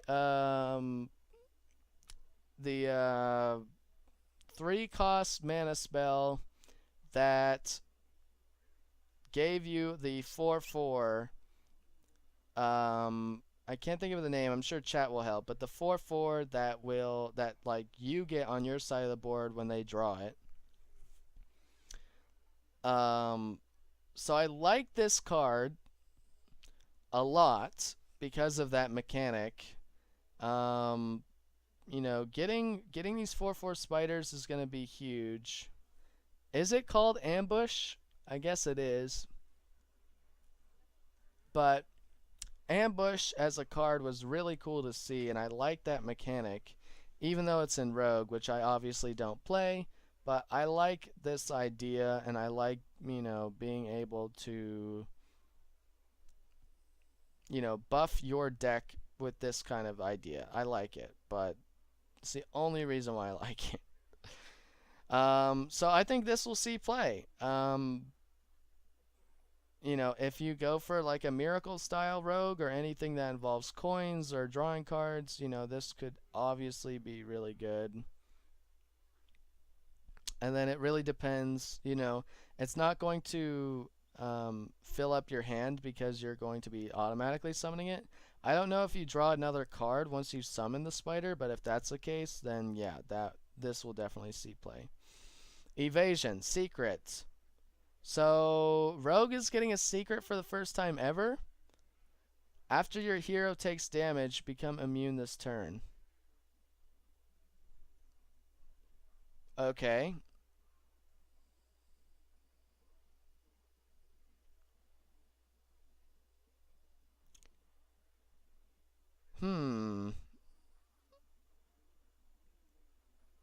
So, it's a 2-mana spell that if you survive the damage, you basically get a free ice block. But I'm also wondering, like, if you take damage as a rogue on your turn, then does it pop? I highly doubt that because Paladin used to do something like that where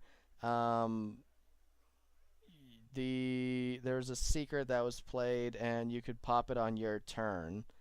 You know, when a minion dies, it would buff another minion.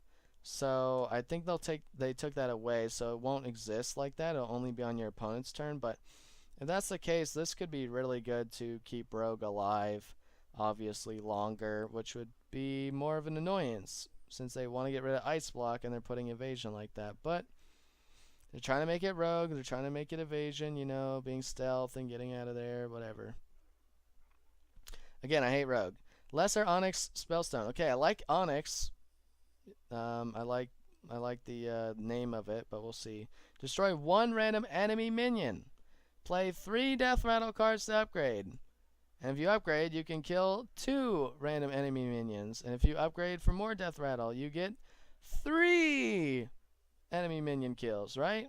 Destroy up to 2 random enemy minions. Destroy up to 3 random enemy minions. Okay, so you have to play a bunch of Death Rattle cards, but I could see this getting played. You know, Death Rattle Rogue definitely isn't uncommon to see, so I think that could happen.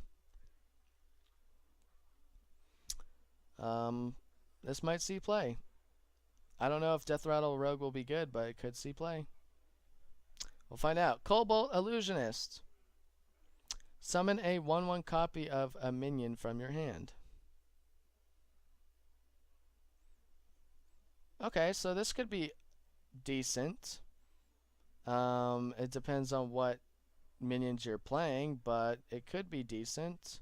Like, you know, I'm just scrolling to this because I saw it was a minion, right? At the 2-drop, Battle Cry, draw a weapon from your deck. It's a 3/1, right? But if you do things that involve Death Rattle, right? So wait, hold on. It's a Death Rattle effect. Never mind. Hold on.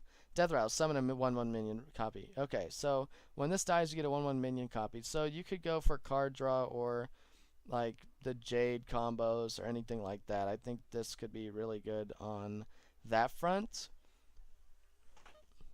Anything with a Death Rattle probably would be really good. Any strong Death Rattles too. So yeah, I can see this working. I'm not 100% sure how well it'll work, but we'll see. Elven Minstrel. 4 mana, 3/2. Combo, draw 2 minions from your deck. Okay. So, Rogue starts with coin, doesn't coin SI, instead coins Elven. Get 2 minions. So, you could make your deck more efficient to be able to play more minions instead of comboing with removals, which could be good. I think this is a really slow card, however. Being 4 mana, if it was 3 mana, this would be broken, but because it's 4 mana, I could see this. I can see this getting played if you really want to be cycling minions and playing a lot of minions, but other than that, I don't see it. And then, of course, we have 2 more secrets for the rogue now, because you can't just have one secret come out, which I realize. You can't just have one secret come out and not have more. Otherwise, you know exactly what secret it'll be. So, spoiler alert! Boom! More secrets. 2 mana. Cheat death. Secret: when a friendly minion dies, return it to your hand. It costs 2 less. Great. So when Bone Mare dies, it costs 2 less. When Edwin Van Cleef dies, it costs 2 less. Great. That's just great. So basically, you're going to want to only play 1 or 2 cards that you really want back into your hand when you play this secret. Will it see play? Very possible, right? It's still a spell. It's still good. Gadgetson and Cheat Death, right? That can also be broken. Being able to get another Gadgetson, but now for 4 mana instead of 6. So, yeah. I can see this being good. Sudden Betrayal. Okay. Secret: when a minion attacks your hero, instead it attacks one of its neighbors. So, when a minion attacks your hero, instead it attacks one of its neighbors, meaning that it will attack one of the enemy sides of the minions, which means you would want to attack with the small minions as usual, and you wouldn't want to have only 2 big minions on the board. So it sounds to me like a lot of what this meta is coming out to be is like you don't want to just have 2 minions. You want to have 4 or 5 on the board, and you'll be much more comfortable, no matter what those minions are.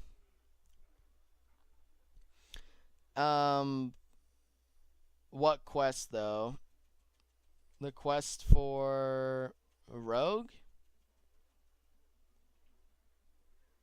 I mean, the quest for Rogue, right, is like playing a bunch of small minions over and over, so I guess so.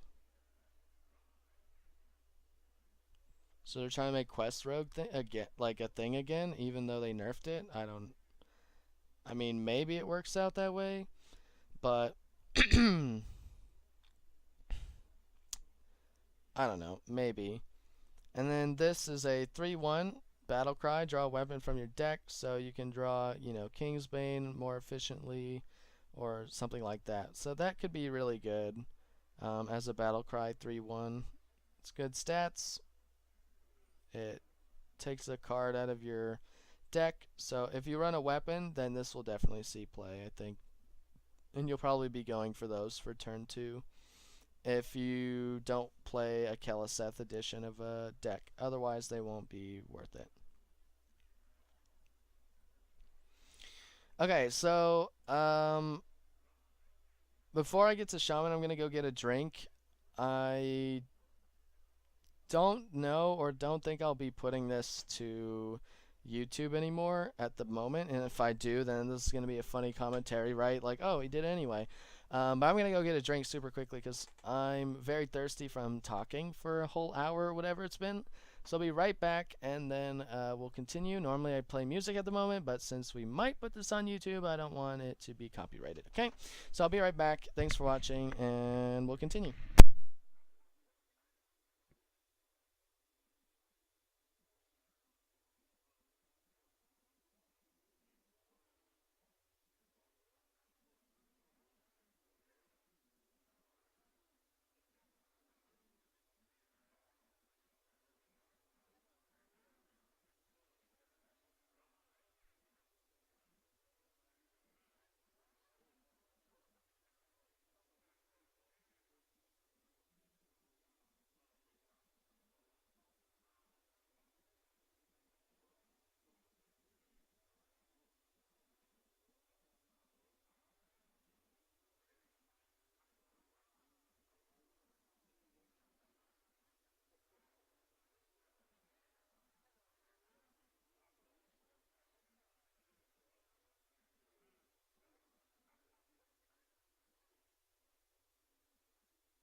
Alright, and we're back. I don't even know if YouTube allows you to make a 1, 2 hour, 3 hour video or whatever, but we'll find out, I guess.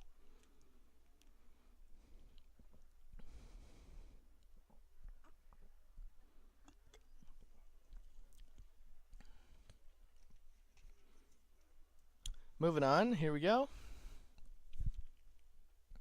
Onward march to Shaman, let's go. Interesting. So the legendary weapon for Shaman is the first one to appear, whereas it's always been, you know, this weapon, this weapon, this weapon, this weapon, and this weapon, right?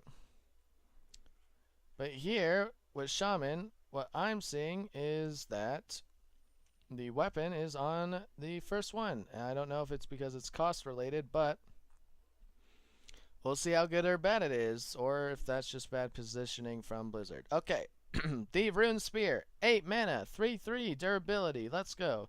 After your hero attacks, discover a spell and cast it with random targets. Okay, so if you're looking for a meme deck, this is going to be a meme deck. And yeah, I agree, never fail, but, you know, editing and all that, that's just a lot of work. I'll have to pay someone to do it, or find somebody to do it for free. Haha. Okay. After hero attacks, yeah, so basically it's like playing the 5/4 turtle thing. I don't remember what its name is exactly, but the 5/4 turtle thing that does a random spell to some target. It's the same idea, except you get to do it 3 times while the weapon lives when you attack with it. So, is it good? To be decided. I think I'll have to look at the rest of the Shaman cards, but other than that, I don't think it'll be consistent enough to be good. So let's move on to the legendary minion that Shaman will have. Grumble, the World Shaker. It's a 6 mana, 7/7 elemental, and the battle cry is return your other minions to your hand. They cost 1. Interesting. So it works as if it's a youthful brewmaster, but you're able to save your minions and then play them and flood them. So you could play around things like Flame Strike, you know, anything like that. I think this has cool potential, especially with like the evolve mechanic of being able to, you know, take your cards back and then play them. Could be really good, especially if you evolve into the 6-drop. That's a 3/3, and it has the battle cry of killing a minion, and then the death rattle of resummoning that minion. Whatever that card's called, I think would be really cool because you'd play it, and then you'd be able to play Grumble and take that away from the death rattle. So it could be really good. I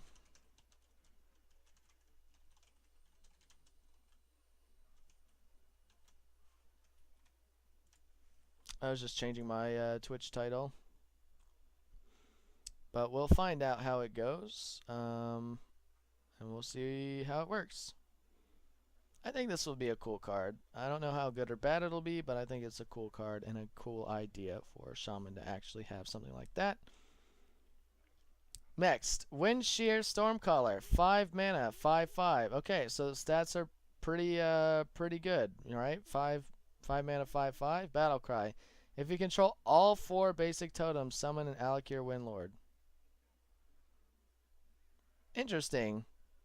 Also, hello Athena, how are you doing? It looks like you need to resubscribe to me with your Twitch Prime. It might have run out. And I cry every time. Unless if you used it for someone else, in which, well, debated. And then I'm sad.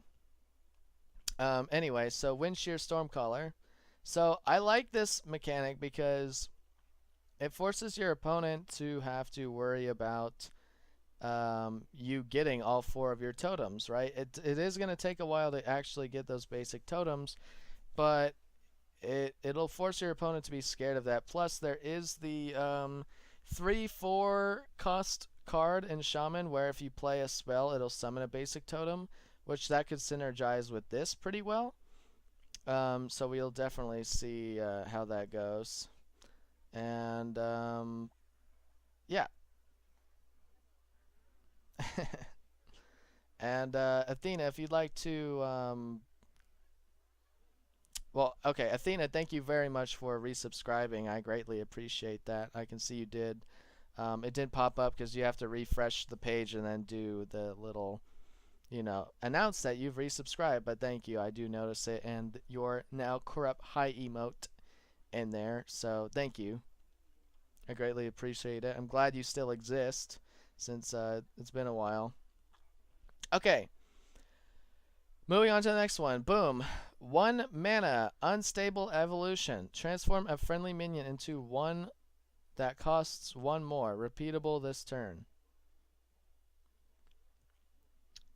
So you can transform a minion that's like, say you have 10 mana, so you play 2 mana minion and you can upgrade it 8 more times, which means it'd be like a 10 drop. I think that's really good. I mean, you'd be able to stop evolving, right? Once you find a good one that you get, or just keep going. This is going to be really interesting. It's going to really depend on like how many people play hard removals for this, because you can just upgrade, right, the whole thing over and over and over again, but then it just gets deleted by like a hard removal. So it could be really good to be able to, get one big minion, especially if you get an untargetable minion. But other than that, we'll see play from it, I'm sure, but we'll see how good it ends up being when the expansion comes out. But I think this is definitely going to be at least tested. And what's going on, Lena? Good to see that you exist as well. Okay, next one. Lesser Sapphire Spellstone. Another high-cost one for a Spellstone like Priest. Summon 1 copy of a friendly minion. Overload 3 mana crystals to upgrade. So they're doing that overload factor with Shaman with the Spellstone, which I don't like.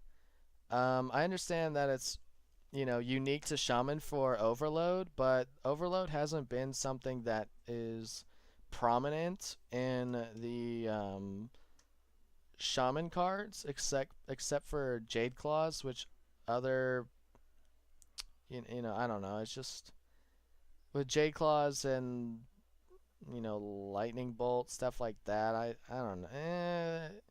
Could be okay, but it says summon 1 copy of a friendly minion. But then if you upgrade, you get 2 copies or 3. So you have a good minion on the board, you can like summon another, right? So it's going to be a more expensive faceless manipulator, but then you can get, 2 more, and depending on what the cards you can play, right, to copy with good effects, maybe it's okay, maybe it's like with the evolve play as well, like it could be really strong, or it's just gonna be so we'll find out.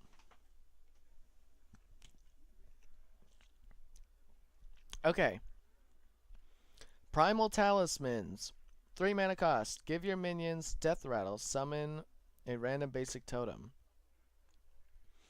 Okay, so it comes down to like the wind shear combo, right? Being able to give your minions death rattle and getting random totems. This could make this very easy to get an Alicure, or easier to get an Alicure. So I kind of like it. It might end up being too slow, or it might be the perfect card to be able to combo with this and make it really broken to play wind shear with the 4 basic totems. So we'll see.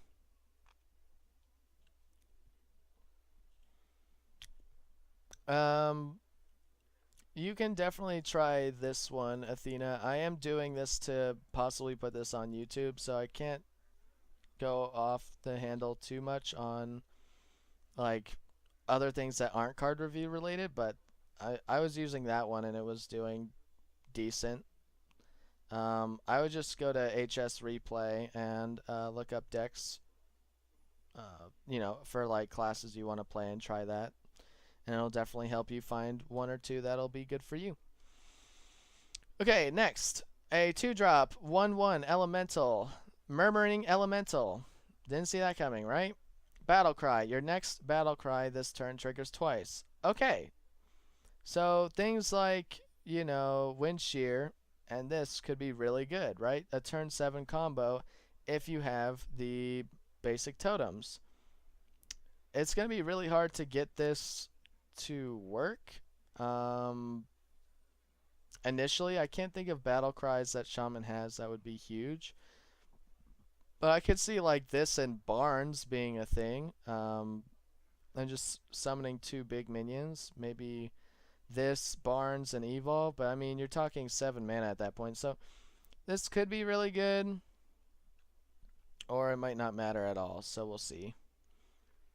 Healing Rain. Restore 12 health divided randomly among all friendly characters. Okay, so I kind of like this, right? It's kind of like spreading madness, except it's only your side of the board that heals. So I like that. I like this because it supports your board and it supports yourself, right? So if your board's already healed up, it's plus 12 to you. Healing Wave for Shaman was really strong to be able to survive for a lot of the time, if you were getting too aggroed. So I think this will be what Healing Wave used to be. It heals only for 12 and not 14, which is what I'm pretty sure Healing Wave did, because it was 7 if you didn't get the Joust win. But I like this idea. It's a nice idea. It gives Shaman like the ability to actually heal for something and hold the board, which is what Shaman thrives to do. So getting these value trades and playing Healing Rain definitely could be a mid-game card for sure.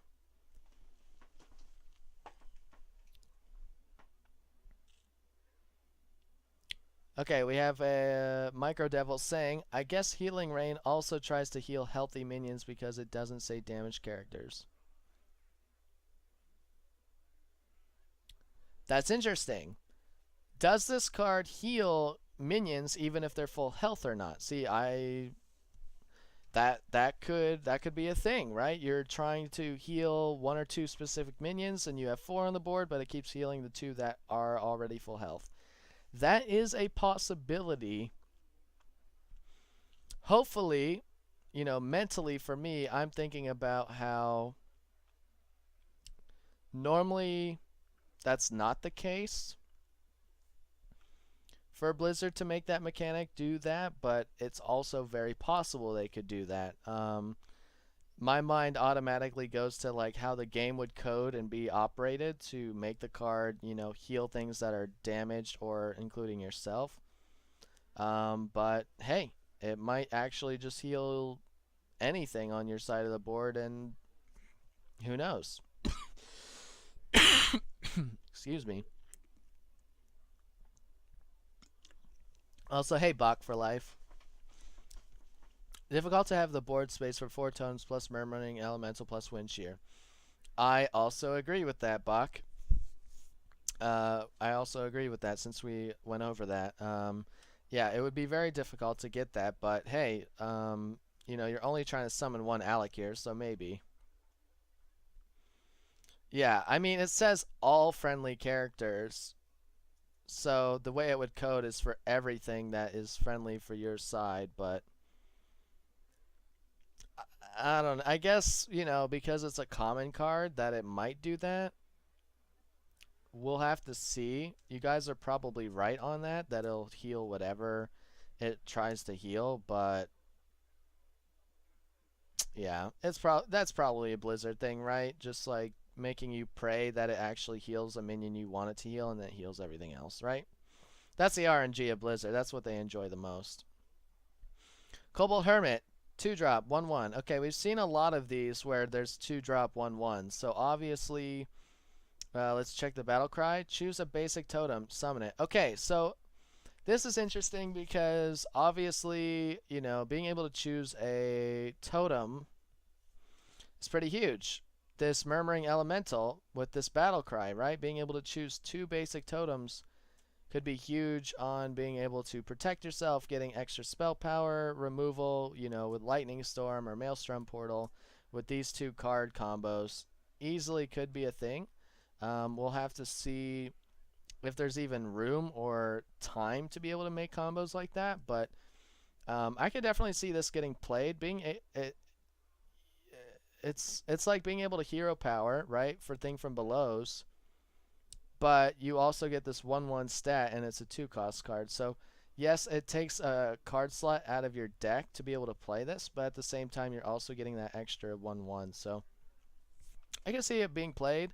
I don't know how good it'll be. Obviously, that's a lot of what I've been saying this review, but I, when what is that 6 drop called? The 6/3 legendary that would uh, improve your hero power, whichever one. Justicar True Heart, I believe. It's been a while. Being able to pick your totem, right, was that buff. So it's kind of the same idea with this battle cry. So I kind of like the nostalgia feeling of this card as well. But we'll see if it goes well enough, I guess. All right, 2-mana spell. Deal 8 damage to a minion. Overload for 3. Wow. Take a breath. Okay.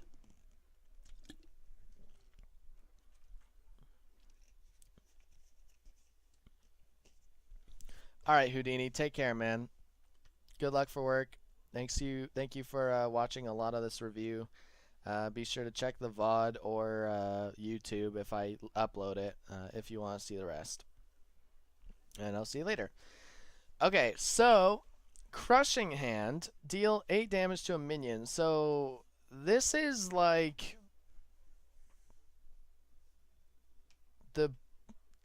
Hex is 4, right?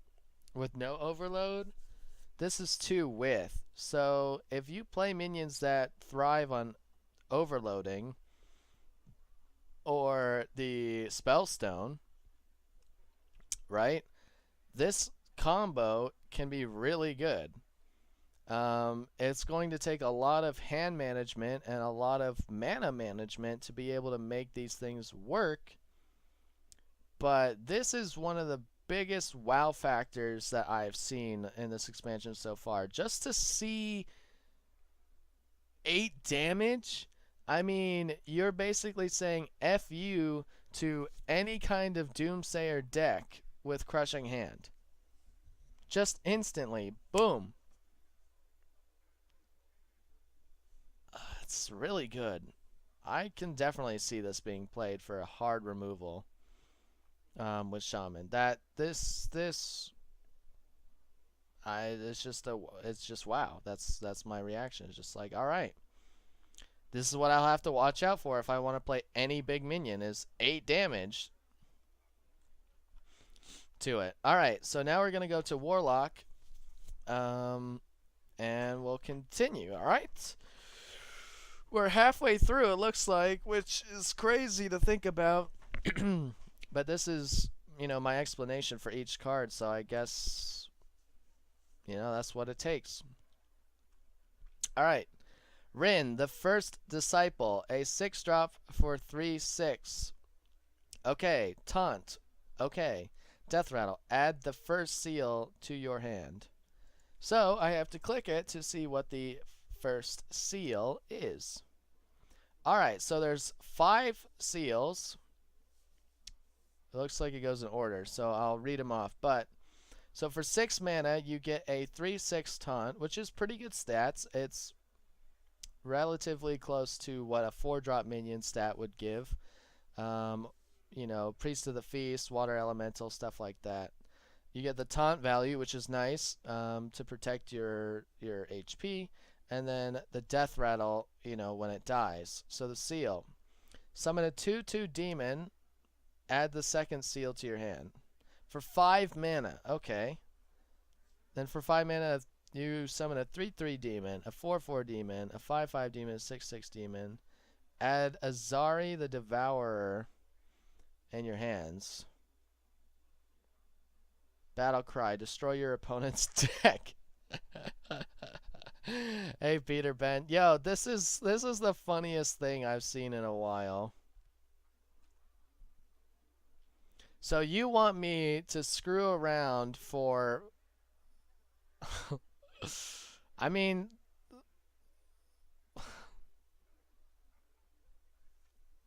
does Blood Bloom ever come to anyone's mind on this? Like paying 5 HP to try to get this quicker? I don't know, but this is really funny. Like to try to be able to get this combo off, it's going to take a long time. I don't think this is good enough. I was kind of hoping for it because Warlock, you know, for legendaries have not been that great recently, and this doesn't feel that great either. I mean, what? How do you survive long enough to spend 25 mana? Right? Once you get to like 5 mana for a 4/4, maybe you're okay. Right? If you cut these two and you're doing third seal and onward, I could see it, right? But how do you do that, right? But then so you get a 4/4 and a 5/5 and a 6/6. That's great, but until you get to this point, like how do you spend the mana? You would be spending the mana if you control the deck long enough to be able to play the seal and removal or seal and some other minion, right? And then you're just hoping to be able to like seal on, you know, the 4th and 5th and then get this and destroy your opponent's deck, which would be hilarious, but I don't know, man. That's something. But this is really funny. I mean, destroy your opponent's deck is really funny. Now, here's a question that pops into my brain. So there's times when you get to discover a demon, right, in this game. Is Azari part of that? Because that would be broken. If Azari the Devourer could be discovered, which I doubt, but if it could be discovered, how crazy that would be if you discover a demon, you get Azari, you play that, boom, your opponent's deck is gone. Like, this is I don't know. I think it's too long of a time to make that work, but hey, if you can make it work, good for you, I guess, right? Alright, Skull of the Minari. At the start of your turn, summon a demon from your hand. Okay, I like this one. I like this one because you have a lot of demon cards that you don't want to play because of the negative effects that it has. Like Doomguard discarding 2 cards, Pit Lord, take 5 damage, stuff like that, right? This card, Skull of the Minari, definitely worth looking out for. I like this summoning a lot of big demons. I think this could be really fun. I don't know how good it'll be. Being at 5 mana obviously is not too much. But I think this could be really strong. This is also these kind of weapons though are also going to force people to want to play Acidic Swamp Ooze or any kind of way to destroy weapons because you know, this and Harrison Jones, right? Like Harrison Jones is probably going to make a comeback because of things like this. Especially if they're 5 mana and up, like Harrison Jones, boom, dead. Draw 3 cards and they don't get the effect. So these could be really good, but Harrison Jones and Acidic Swamp Ooze definitely could just counter it, and then it's, you know, it's bad. But they have to have either of those two. So, this could be definitely changing the Warlock deck list for a little bit. Now we have our first 9 mana cost card, I believe, from Warlock. It's a 3/9 demon, Taunt, Death Rattle. Summon 3 1/3 demons with Taunt. So it's basically like the 1 minion version of Spreading Plague, and as long as it doesn't get silenced. See, Skull into Void, right? Imagine this combo already. How crazy it would be, because how do you deal with the stats? It would be so hard to get through. I don't know. I like it, but it's pretty crazy too. So for 9 mana, 3/9 though, Taunt, Death Rattle is good for Stall. I don't know if it's good enough for 9 mana. It's an epic. I'm being told that it could be really good in Control Warlock, which I don't doubt, but we'll see. I think it'll be fine though. Cataclysm. Destroy all minions. Discard your hand. Okay, so this is your equivalent to... It's basically Deathwing for 4. Instead of Twisting Nether for 8, but you keep your hand. So for half the cost, you lose your hand.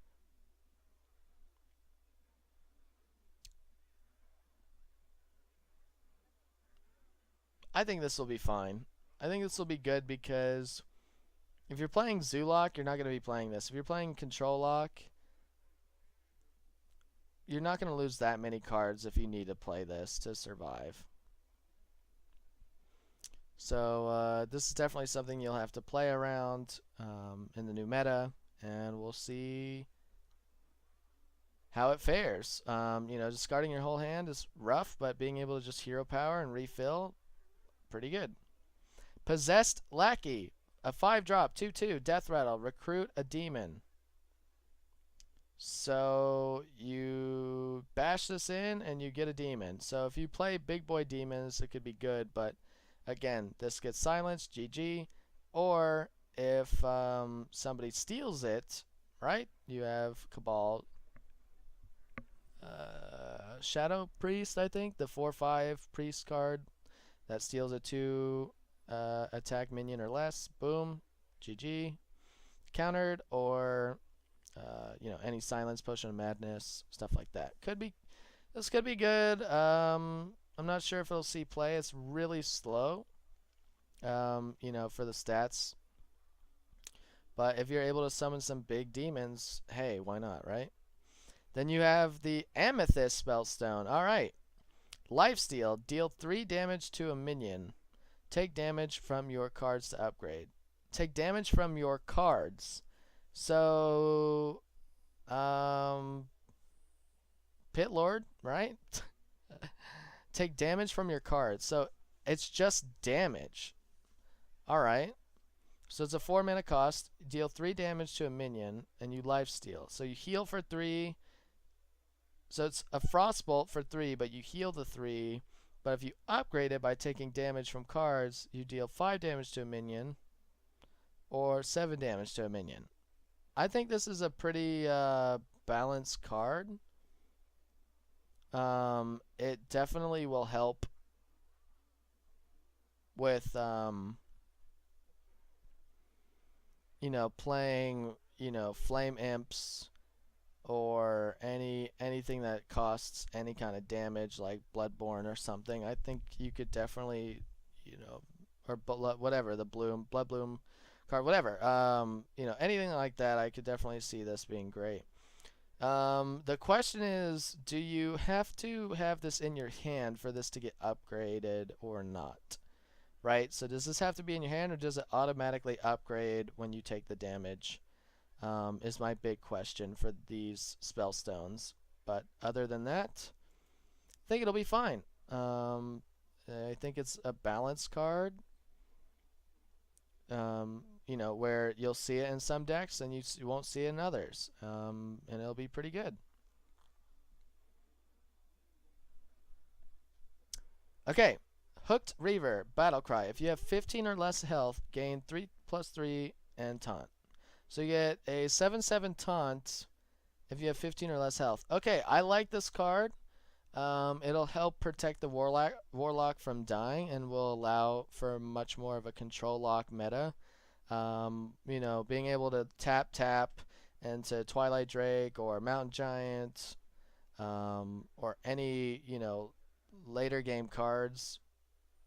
Um, I think I think this will be pretty good, right? You get a 7/7 worth of stats and taunt. It might make BGH more relevant, but other than that, I think this is pretty nice. If you have to play it as a 4-drop, 4/4, it's still pretty good. It's, you know, you get above average stats for a 3-drop, slightly below average stats for a 4-drop, but it's still good. It's also a demon, so you get demon synergy, so I think it'll do nicely. New Molten Giant? Yeah, exactly. This can encourage you to take damage and then find ways to heal yourself too. So I definitely can see this being played. Vulgar. Homunculus. Homunculus. Taunt. Battle Cry. Deal 2 damage to your hero. Okay, so for 2 mana, you get a 2/4. That's really good stats, and you take 2 mana damage to your hero. You have the Amethyst Spellstone? Yeah. Okay. Spellstone here just got way better, right? Because if you have this and you take damage, boom, you're automatically getting a 5 damage spell for 4. I mean, it's doesn't take that much to think about, right? This is really good stats. The Blood Fury Potion combination with this is huge, right? +3/+3, making it a 5/7. Yeah, a 5/7 demon on turn 3.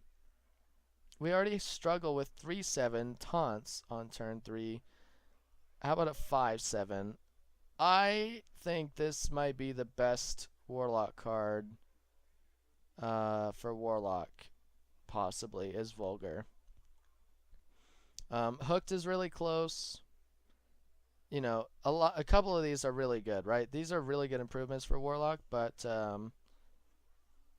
I think this could be really good. Okay, I'm being told that as Humunculus is how you would pronounce it. Thank you for that, Jimps. I appreciate that. Welcome to the stream. So, yeah, I really like this card. I personally have like an impulse right now to want to play this card and see how it fares, but I think it's a really good card. I like the stats.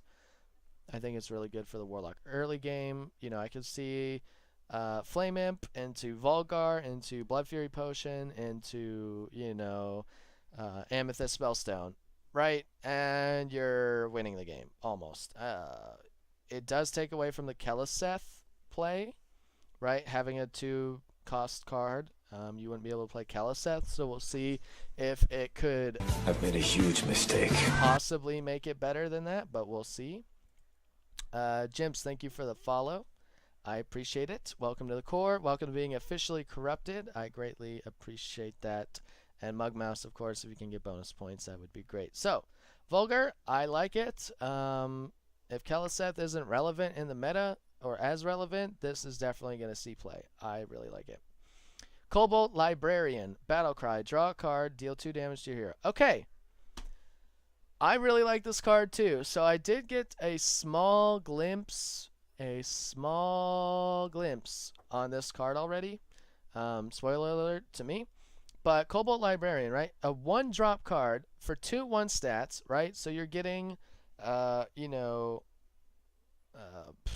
the Murloc card that buffs a card. I don't remember what it's called. It doesn't matter. Basically, what you're doing, though, is you take 2 damage to your hero, but you draw a card for 1. That's huge, right? You're cycling your deck by drawing a card. You're getting 2/1 stats. So for 1 mana, you're using your hero power, and you get a 2/1 out of it. That's so good, right? You definitely want to put these in there. It's not a demon, so that's obviously what's going to be the catch 22. But to be able to cycle more cards and get better early game, this definitely could replace the veterans right now in the Zulok deck for sure. It probably will, actually. Um, I really like this, so that's going to be a strong card for Warlock as well. And then the 1-mana spell here, Dark Pact, destroy a friendly minion. Destroy a friendly minion. So it doesn't have to be a demon, right? Destroy a friendly minion, just restore 8 health to your hero. Insane. Insane. That is insane.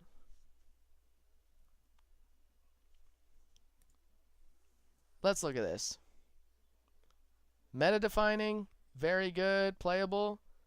Bad, dust it. Okay, well, these guys are noobs. This is in this category. I agree with whatever this percentage is. 67, 68%, you know, depending if you round up. That's, I mean, what? It's not even, it's, no demon requirement. It's just, you know, get a minion, destroy a minion. 8 health. That's crazy, right? Like, you can heal up to 16 if you have 2 of those. It has to be a good card. You heal way too much for this not to be a good card. So I'm excited for Dark Pact too. I'm also gonna hate it because somebody's gonna play double Dark Pact and I'm gonna be pissed. But again, like this could make Zulok even stronger because you just play a bunch of smalls and then sacrifice your little one that's about to die. Especially if Patches gets in your hand, you just play Patches, Smark, and then sacrifice at 8 health, right? I don't know. It's really good. You can't ignore Dark Pact for sure. All right, guys. That concludes the Warlock 10. So we're gonna go to the Warrior 10 now and continue to review. Go. All right. The new Warrior Legendary. Let's check it out. We have Geo Sculptor Yip. What a name. So, for 8 mana, you get a 4/8. At the end of your turn, summon a random minion with cost equal to your armor, up to 10. Okay. So, basically, what you have to do is play double shield block and play Yip. You play double shield block and Yip, you're pretty good to go, right?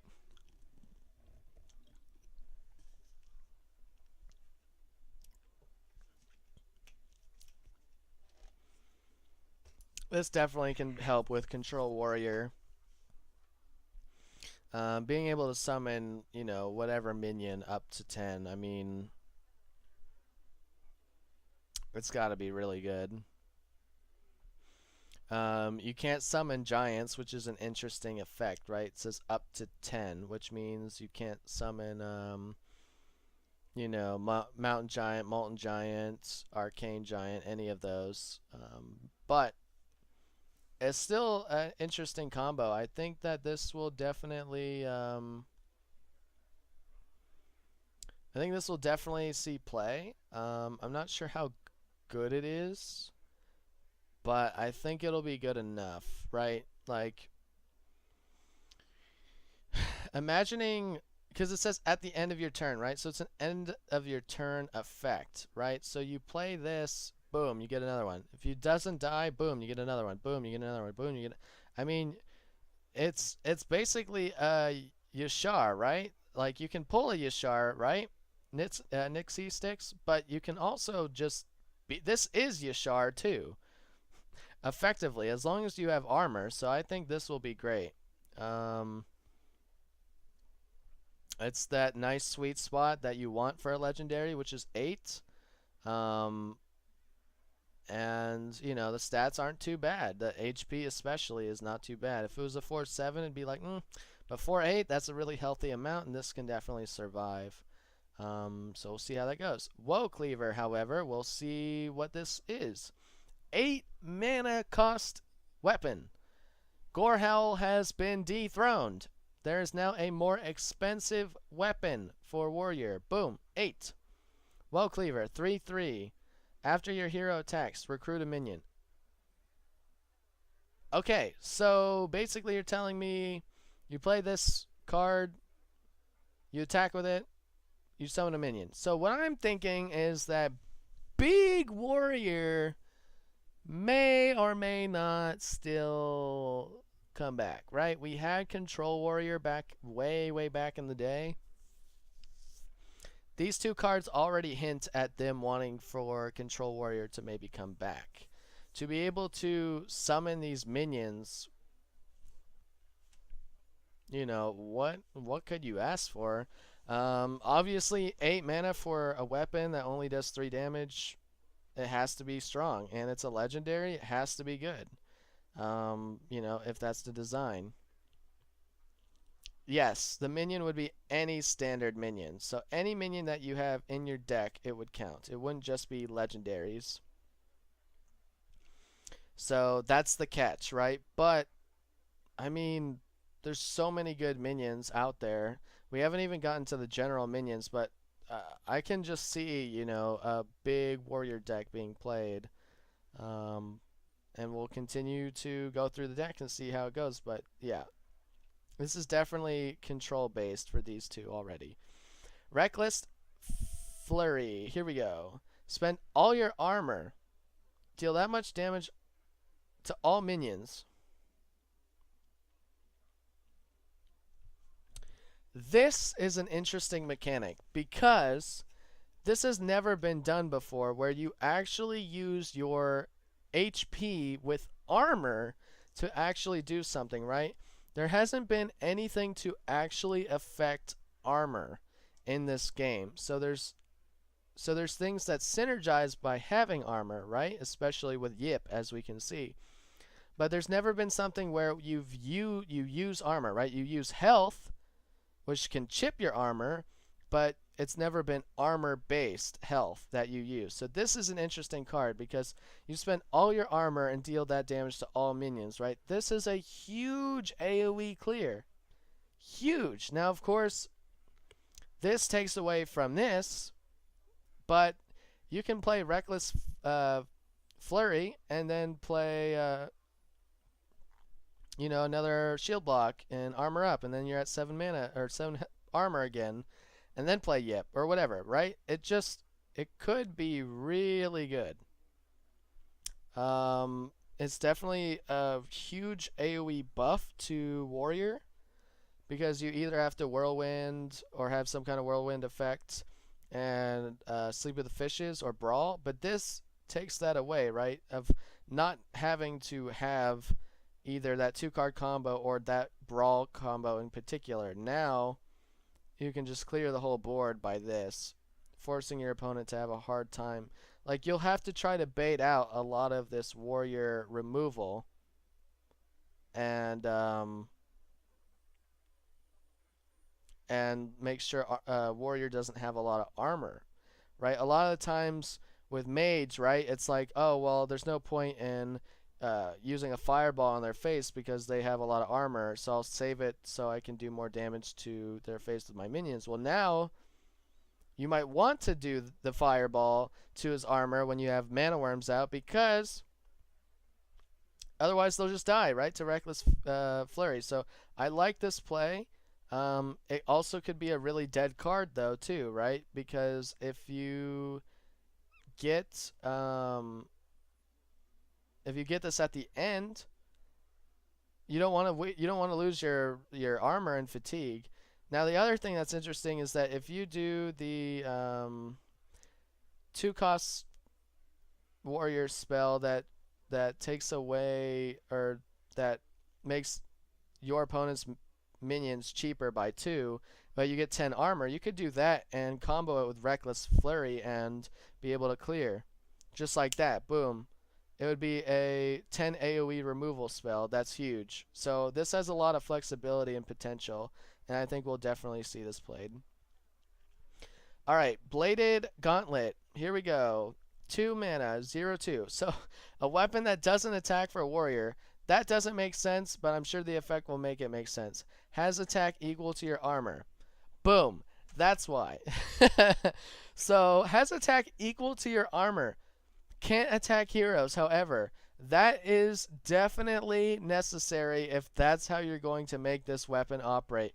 Because there's no way in hell that I'm going to watch Warrior just play double gain 10 armor, shield block for 30, and OTK me. There's no way I'm playing this game if that's the case. So, that makes sense. That's kind of cool that they're definitely trying to make armor a much more valuable resource than it already is for Warrior, and forcing the opponents to have to consider the Warrior's armor more than just extra health. So that's pretty cool, I think. And do we see play out of this? Probably, because you're going to be able to use it as hard removal while using your health as a resource, aka your armor. And I think we'll see it. It really depends on the meta and how much armor can Warrior sustain or earn before losing it. That's my thought process. Also, Bloodsail cultists could be a thing because you can have 20 armor, play a Bloodsail cultist that's now a, like, if it has 20 armor, right? Then it's a 22-3 on the board, right? That's pretty mean, but like it's very possible. You could see Cthulhu play out of this deck too, right? You play the Ancient Shield Bearers, gain 10 armor, boom. Like it could get real sticky with this. So I think this can see play. It might be more meme, but I definitely think we might see this a little bit more. Lesser Mithril Spellstone. Okay, so I don't know about you guys, but I really like the fact that it's almost an homage to RuneScape. I know that's going to sound weird, but the amethyst and the onyx and the mithril and all that stuff, right? It reminds me like a lot of RuneScape. So I like the nostalgia it brings to me. So it's a 7 mana, so it's also expensive. Summon one 5/5 mithril golem. Equip a weapon to upgrade. So this is going to reward you for equipping weapons.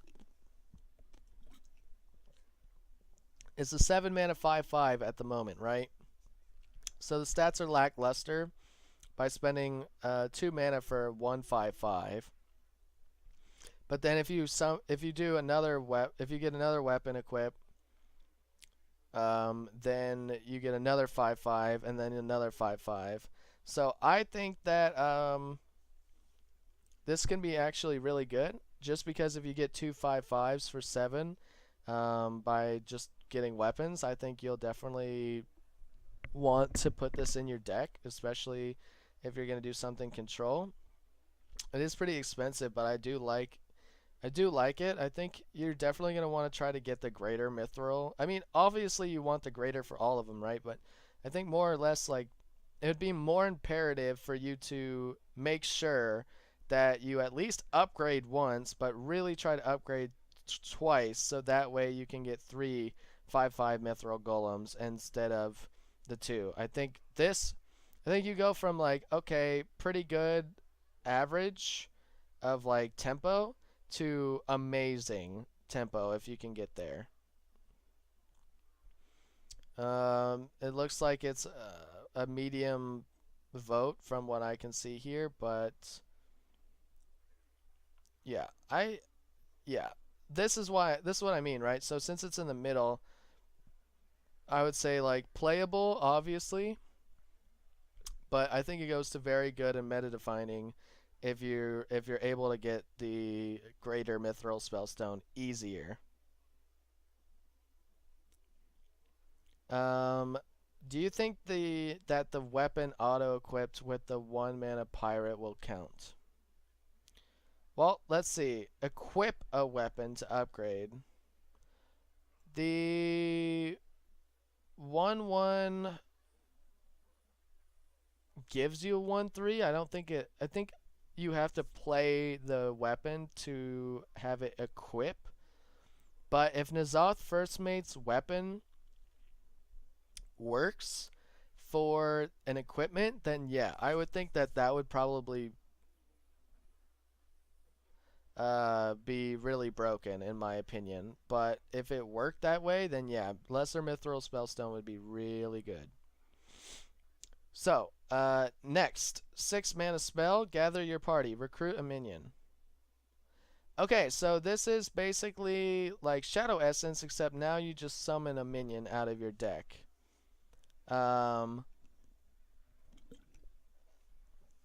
If it's up to me, again, this is like all Control Warrior based, right? You just play a lot of stuff that will help you get armor and wait until the late game, and boom, you're ready to go with Gather Your Party.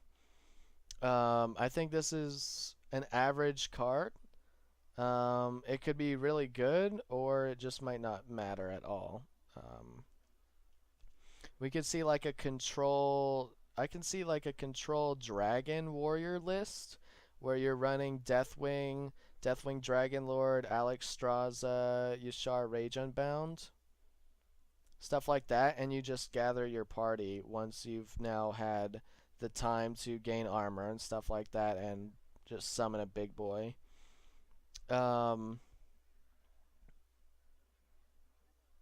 can see that combo being played. I don't think I have to go too much into detail on this, right? But it has potential. It really depends on how decks are defined in the meta. Alright, next. 3-drop, 4/4. That's really good stats for any minion is a 3 for 4/4, right? The only time you can get a 4/4 as a 2-drop is like Millhouse Mana Storm, where it has a really negative effect. But yeah, so I like the stats already on this if I'm playing Warrior.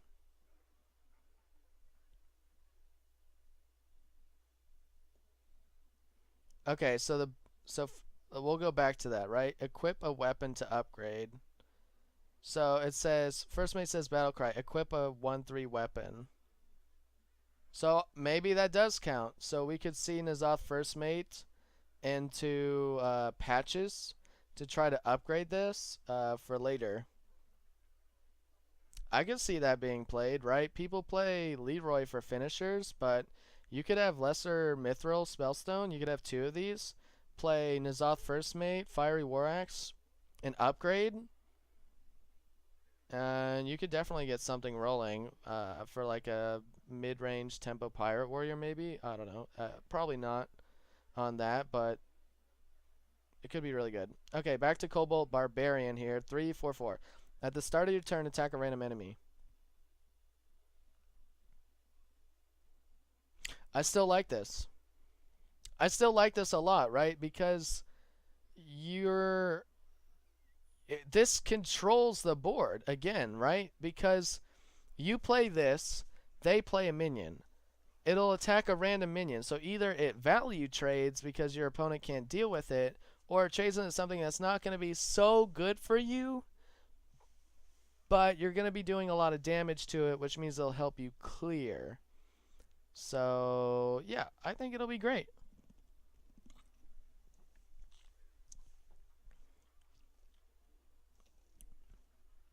That's also a good point. It says random enemy. It could be their face.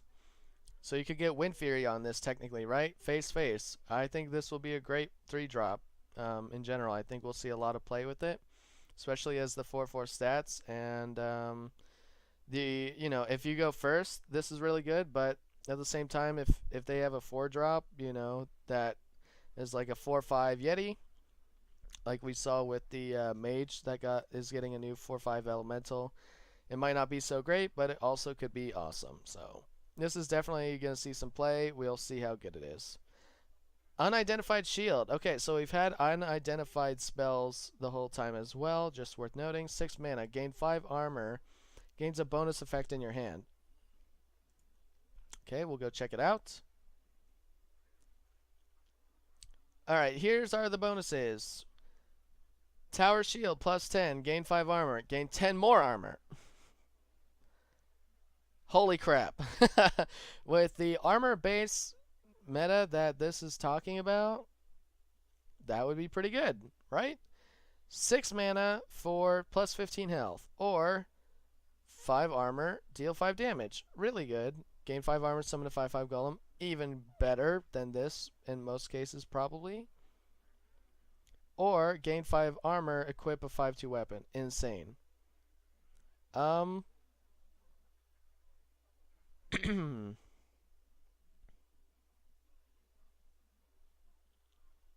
Yeah.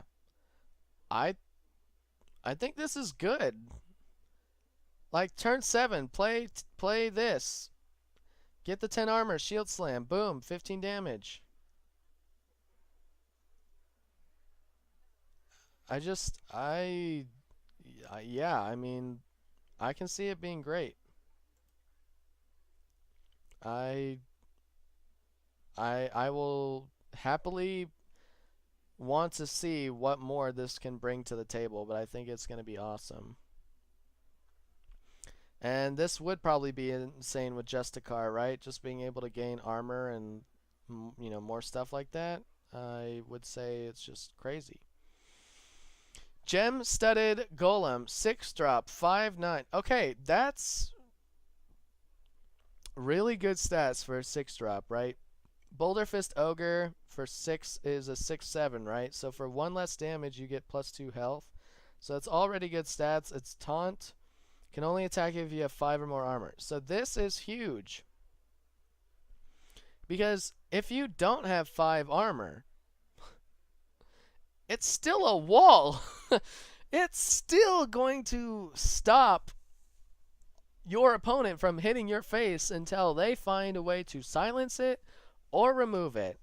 And if that involves him having to trade all those minions, that's a huge minion to be able to play. I could definitely see Gemstead getting played. And hell, imagine this. You play Gemstudded, right? They silence it, you bone merit. It's now a what, a 9/13 stat taunt? That would be that's just great, right? That's just a that's like a really decent card if you're playing a more control-based warrior, which is what they're going for. That I can see. This is definitely going to see play. And then we have our last card for warrior. Dry Whisker Armorer. 2-drop, 2/2. Battle cry. For each enemy minion, gain 2 armor.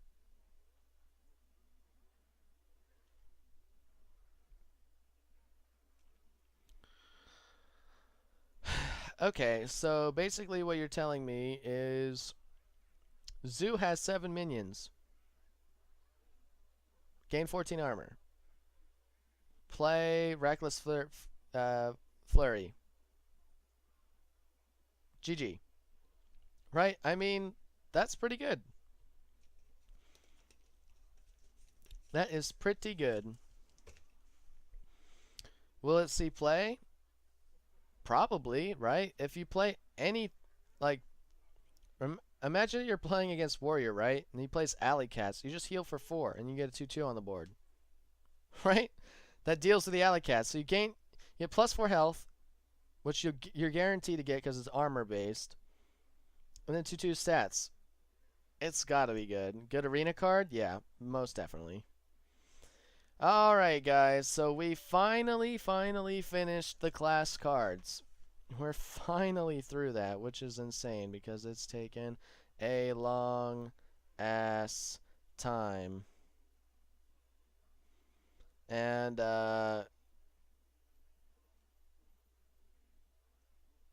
well, I'm excited.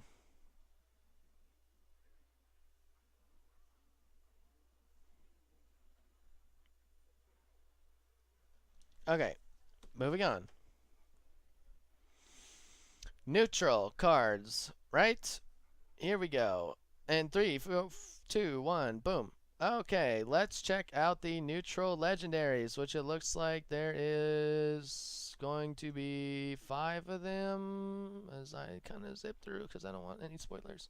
Okay, so first legendary we're going to go over is Marin the Fox because we've already seen it.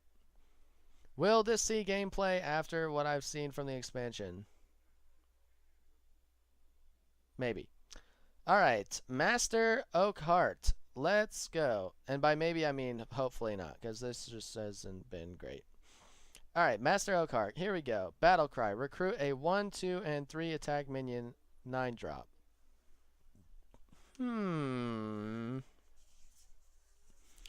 Interesting.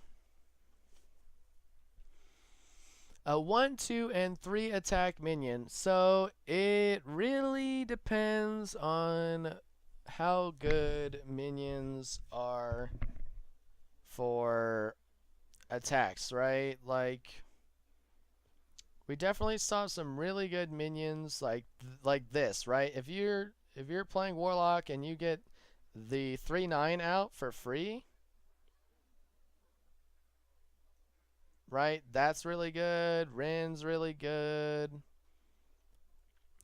Cavern, I guess, is okay, right? Like, what's the other ones that are crazy?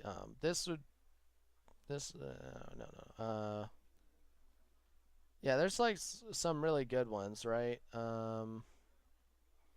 Cave Hydra could be really good. Yeah, there's like a lot of new good cards that this could really work with.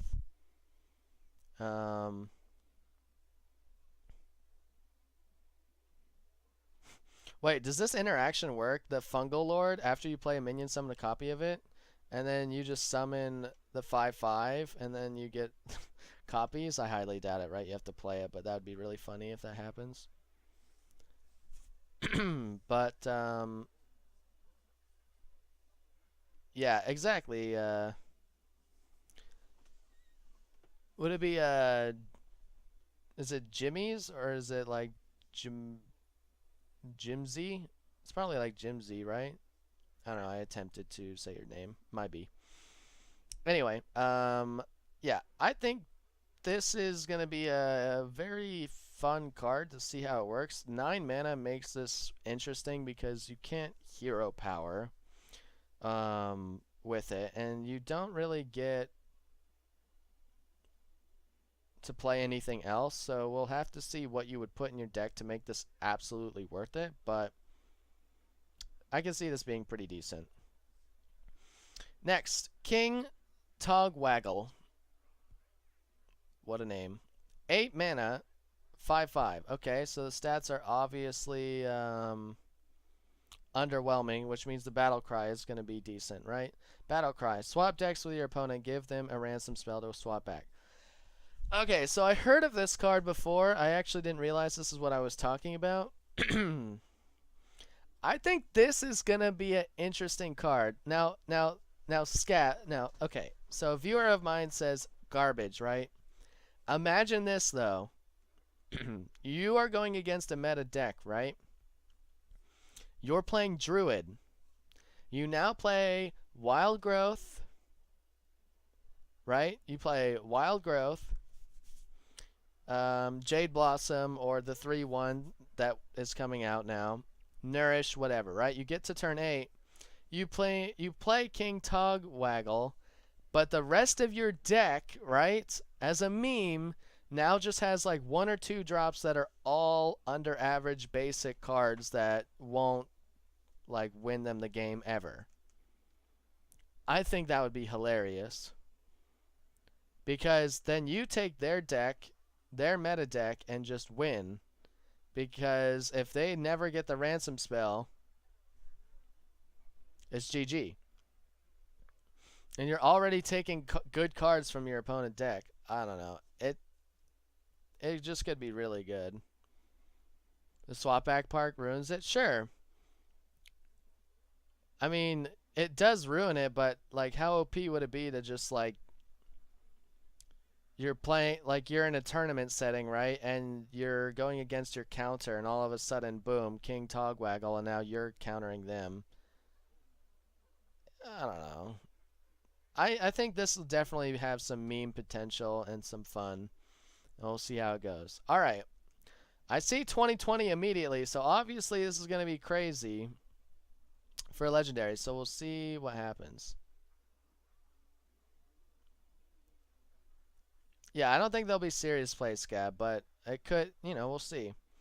Does the swap go in their hand? No. Like, whatever you have in your hand, you keep. It's only swapping decks with your opponent. The spell goes into the deck as well, so when they draw it, they can always swap back by playing it. And how much is the ransom card? 5 mana? Yeah. So you basically give them this card that's shuffled into their deck, and then, if they ever draw it. And then we have the Darkness, a 4 mana 20/20 neutral card. Start dormant, battle cry, shuffle 3 candles into the enemy deck. When drawn, this awakens. That is sick. That is sick. That's going to be so funny. Like,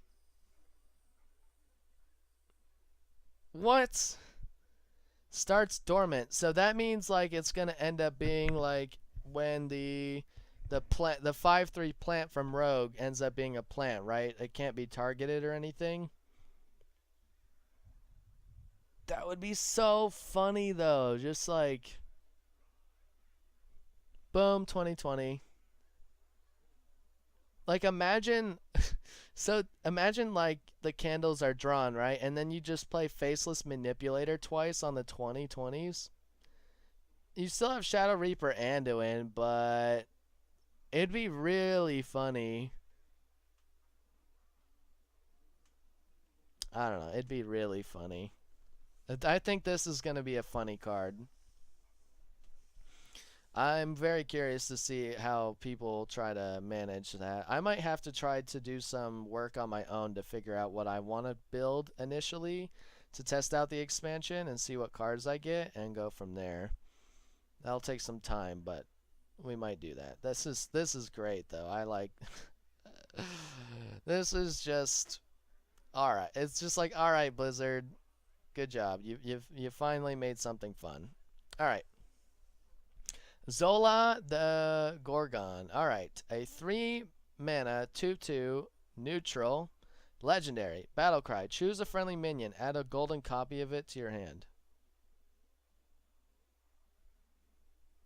So any minion that you want, you get a golden copy of it, as in like it just turns golden. Being golden is for flavor only. It does not have any bearing on gameplay. All right. Like I suspected. So you choose a friendly minion, you get a copy of it. That's pretty decent, right? Like whatever minion you're trying to get, you just get a copy of it. Seems good. BGH in every deck? Maybe, Nixie. Maybe.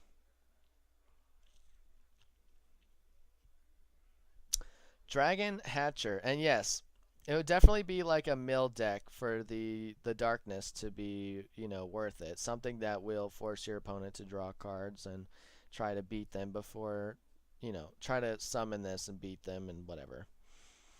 Dragon Hatcher, 9-drop, a 2/4. At the end of your turn, recruit a dragon. Okay, so you basically get a dragon out of your deck once this summons it. So you can play a big dragon list, and it'll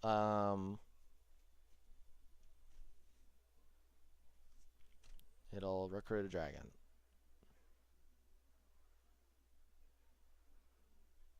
For 2/4 stats, I don't like it, but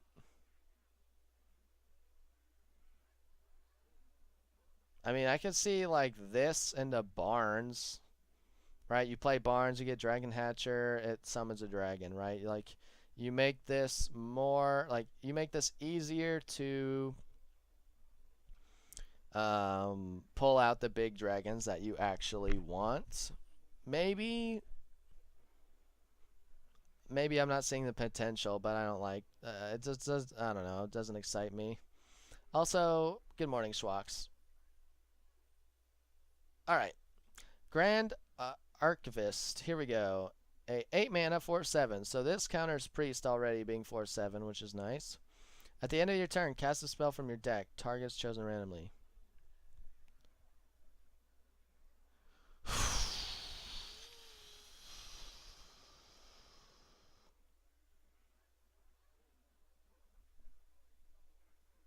Okay. You know what? It's cards like these that make me think about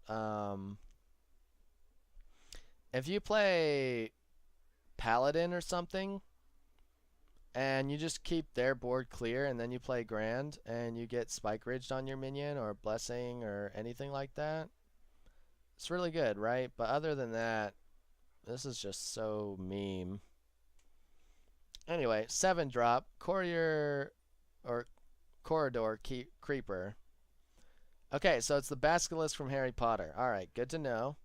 Costs 1 less whenever a minion dies while this is in your hand. 1 less. So it's really good if you trade off a lot of minions or clear a lot of minions. I see it has Beast in it. Maybe it's for Hunter, but if it was 6/6 stats, I could see this being pretty good. A 5/5 stat. I mean, you're looking at like Brawl, right? You Brawl, play the Creeper, right? Or something of that sort. Could see play, not so sure. Flame Strike, yeah. I mean, yeah, there's a lot of stuff you can kill off, but you also have to think about it. You have a 7-cost card in your hand that you have to clear stuff in order to play versus just playing I wish there was like a convenient 7-cost card I could just point out right now. Okay, versus just playing this, right? Summon 1 copy of a friendly minion. Or 2 copies or 3 copies, right? Instead, you're trying to trade off play control and stuff. You know, it could be really good depending on like how the meta is and how many minions are around and what your AoEs are or removal tools or how you construct your deck, but I don't know. This doesn't grab me like some other cards do. Spiteful Summoner. A 6-drop 4/4. Reveal a spell from your deck. Summon a random minion with the same cost. Okay, so this is one of those things that will have you... Oh, sorry. This is one of those things that'll have you have to think about what you put in your deck in order to make Spiteful actually useful. You know, you could put Pyroblasts in there and then have Yashar Rage Unbound or something. You know, stuff like that. So we could definitely see play from that, especially since it's a battle cry. We'll probably see play from that. It'll just be either high rolling decks or it'll actually be a consistent card that will be good enough to play. Carnivorous Cube, battle cry, destroy a friendly minion. Death Rattle, summon 2 copies of it. So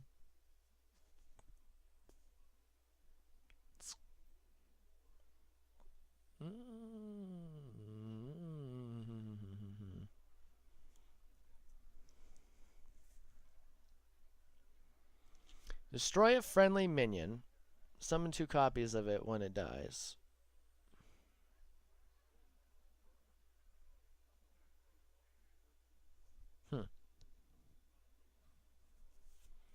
Yeah, that's what I was thinking. It's like with Death Rattle minions that summon a creature after it dies, I think Carnivorous could be good.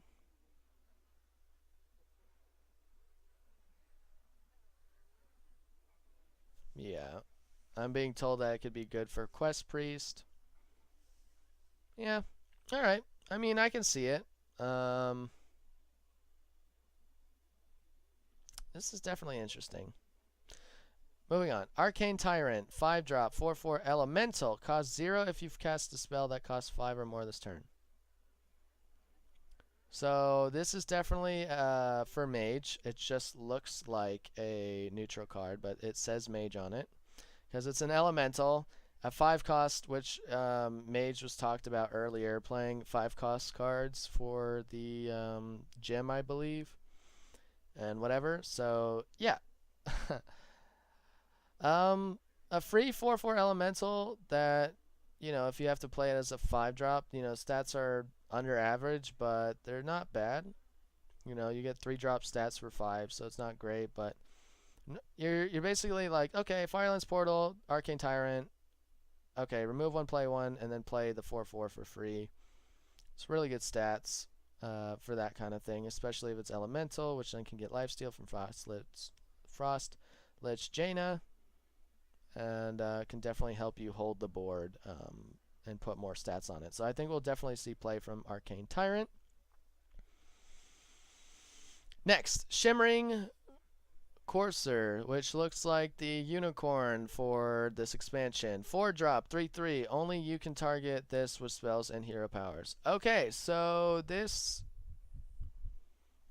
is probably seeing play if you can protect it from other people's minions and the AoE, right? It could see some play, right? You play Shimmering, then you play Blessing of Kings, in my opinion. And boom, you just have like a big card that they can't do much with it. Yeah, I definitely think this is definitely a Paladin card. Dinomancy you could see as well, yep. Anything that anything that is just, okay, cool. But the thing is it says spells or hero powers. So Vile Spine, still can kill this. Flame Strike if you just play it naked. Any minion that has 3 or more attack, anything like that. So it could see play. It just depends how well you can protect it. So yeah, I like the mechanic. I like that its stats are this way because it makes it so it's not broken. But we'll see if it's good enough. Void Ripper. Battle Cry. Swap the attack and health of all other minions. Demon. Well, I can see this being played. I just want to do a quick flashback since it's a demon, right? I probably skipped I skipped the Warlock. I just want to flip the script real quick. So we can have Void Lord. It flips this. It's now a 9/3. Boom. That's 1/3 of the health gone. GG, no re. But I definitely think we'll see... Oh my gosh.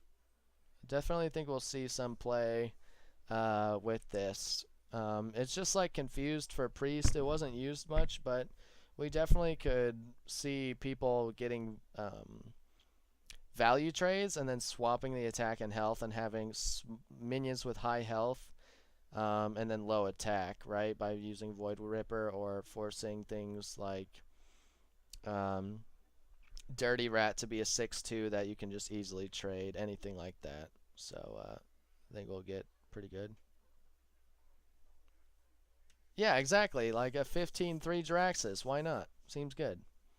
Rummaging Cobalt. Return one of your destroyed weapons to your hand. Okay, so it's basically,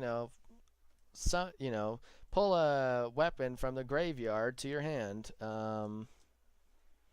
I think this could maybe see play. It's a 1/3, so the stats aren't great, but it depends on what weapons you're trying to get back or how you can use it to your advantage. It could be a warrior card. We'll see. There have been some really good weapons this game too, especially for the classes that don't use weapons. To be able to resummon a weapon that you were using could net you some really good stuff, especially if it draws you 3 cards. That kind of weapon, it might make it worth it. Alright, before I go into the next ones, I'm going to go to the restroom super quickly. Sorry for the wait. If this all gets uploaded on YouTube, just skip a minute or two, and I'm sure I'll be right back from then. Alright, so be right back. Thanks for watching, and give me a second.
Alright, so we are going to continue now onto the rares, and we'll see how good or bad they are. 5 mana, 1/1, Battle Cry. Transform a friendly minion into a 6/6 elemental. I like how it's green, and the way that it's designed makes it look and feel like a druid card. Ultimately, I think that this is going to be really good, right? A 6/6 elemental immediately tells me that it could be good for a mage deck too. Because imagine this, so for 5 mana, you get 7/7 worth of stats. Yeah, you're transforming a minion, but this is also good for things like Zoolock, if that can still exist, right? Because you transfer any minion that on turn 5. Any minion on turn 5 is not going to have 6/6 worth of stats. It's just not. The only thing I can think about that would have 6/6 stats on turn 5 would be things that you either coin out on turn 4, like Bittertide Hydra, or Corrupted Healing Bot or whatever, or it's going to be like you Keleseth on turn 2 and then drew into Darkshire Councilman, and then you played 4 Fireflies, you know, stupid stuff like that. Like, you're likely to make this very useful, and I think we'll see a lot of good use into the Mossbinder. I definitely see this getting played for sure, especially if you value trade your minion and then you just play it. I think this is going to be really good. Next. Also, what's up, Dr. Awesome? Next, we have a 4 mana, 3/4. So the stats are bad because a 3/4 for 3 is really good stats, but a 4 for 3/4 is not so good. So the Battle Cry has to be decent. Battle Cry, reduce the cost of a random weapon in your hand by 2. And it's a dragon. So lo and behold, the dragon, right? For Dragon Priest or Dragon Warrior, anything like that, obviously is going to help.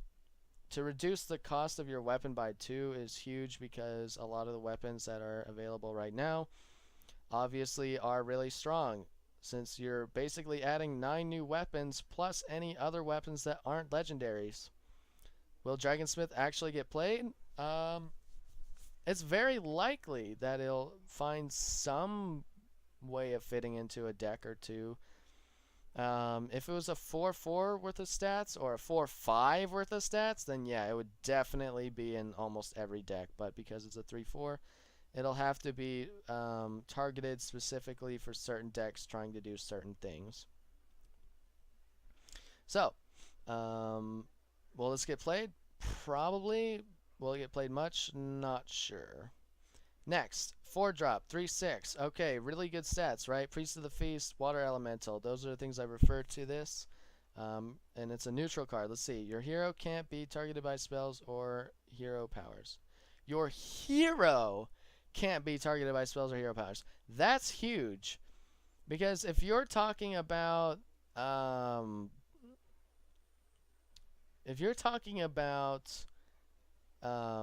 you know, say mage uses primordial glyph, right? I remember this one game very vividly.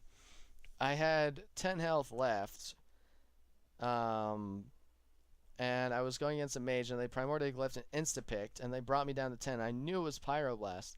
If I play this and take that play away from him because he can't target my hero with spells or hero powers, that's huge. This could definitely see some play. I could definitely see it being played in Priest with the Divine Spirit Inner Fire plays. This could just replace the Priest of the Feast play, technically. Instead of playing those, you could play this to protect your hero, more or less. But other than that, you know, will it see play? Probably. More likely than the Dragonsmith, but I do like this. It's different. Next, a 3-drop Lone Champion as we go down the list, right? 3-drop Lone Champion, 2/4, Battle Cry. If you control no other minions, gain Taunt and Divine Shield.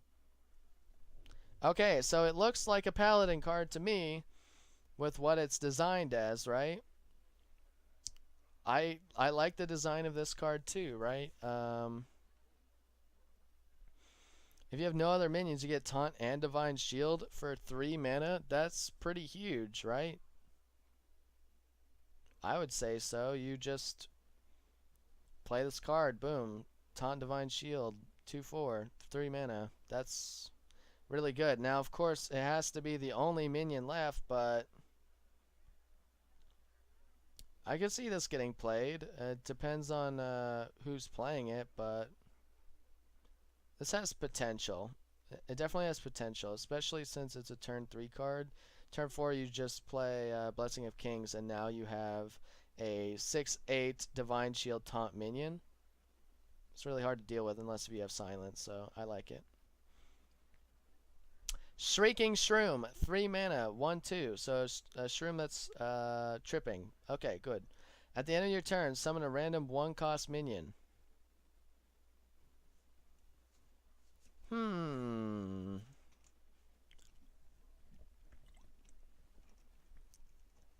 That's true, Nixie. Turn 1 buff card, turn 2 coin it. You'd also have to be playing on the coin side, but I could see that working out. And welcome, Voltec Gamer. How are you doing? So, Shrieking Shroom, at the end of your turn, summon a random 1-cost. A 1/2 to summon a 1/1 or a 1-cost minion. Depends on how good your 1-cost minions are. You know, if you're playing Warlock and you're summoning the Flame Imps, okay, that's pretty good, right? For 3 mana, you're getting 4 worth of stats, which is a little above average for 3 mana, but you also have to get Flame Imp, right? Instead of something else. Could be good. You can also get the Divine Shield 1/1 taunt minions for Paladin if you're doing that, so it could be good. It might not be that great. Do we see play out of it? Maybe, but I don't think so. Scorpio Medic. Cool. It's a mech card. We don't see mech cards anymore since they used to have the mech meta. 2 mana, 1/2. Destroy a minion with a 1 attack or less. So, Scorpomatic, will it see play? Absolutely. How will it see play? If any aggro deck decides to play anything aggro. This is absolutely designed to just deal with all the one or less attack minions that aggro is. Like, they're definitely just putting cards in here to take that away so people only play more control style decks.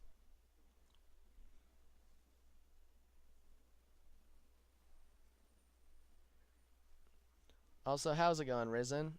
Can be any minion, right? Like Maelstrom.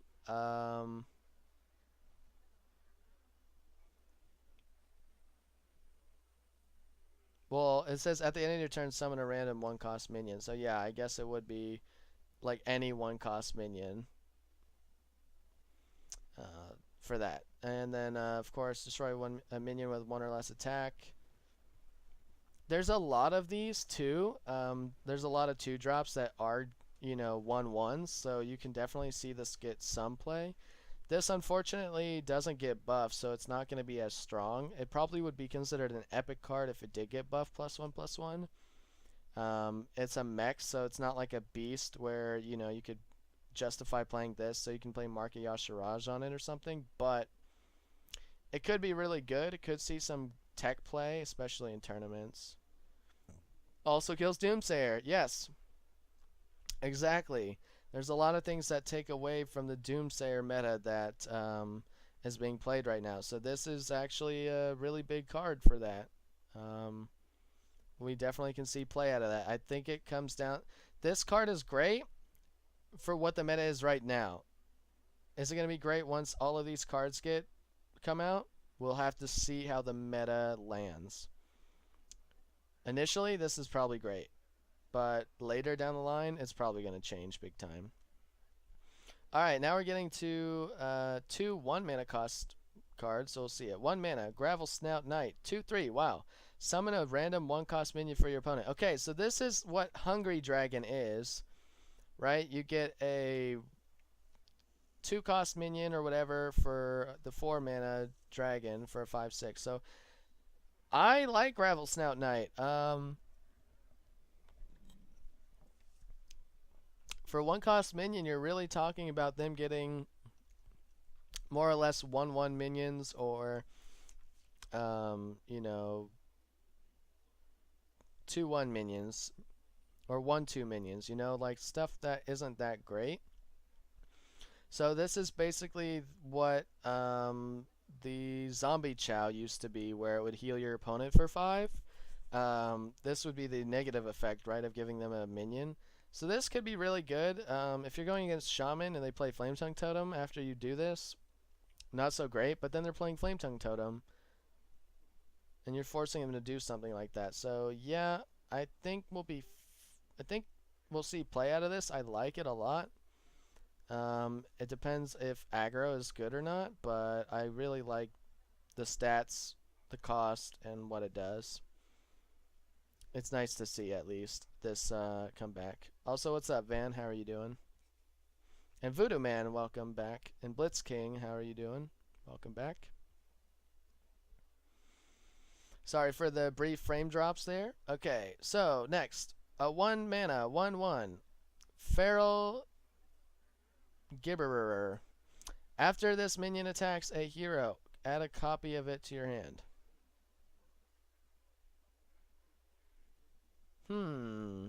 After this minion attacks a hero, add a copy of it to your hand.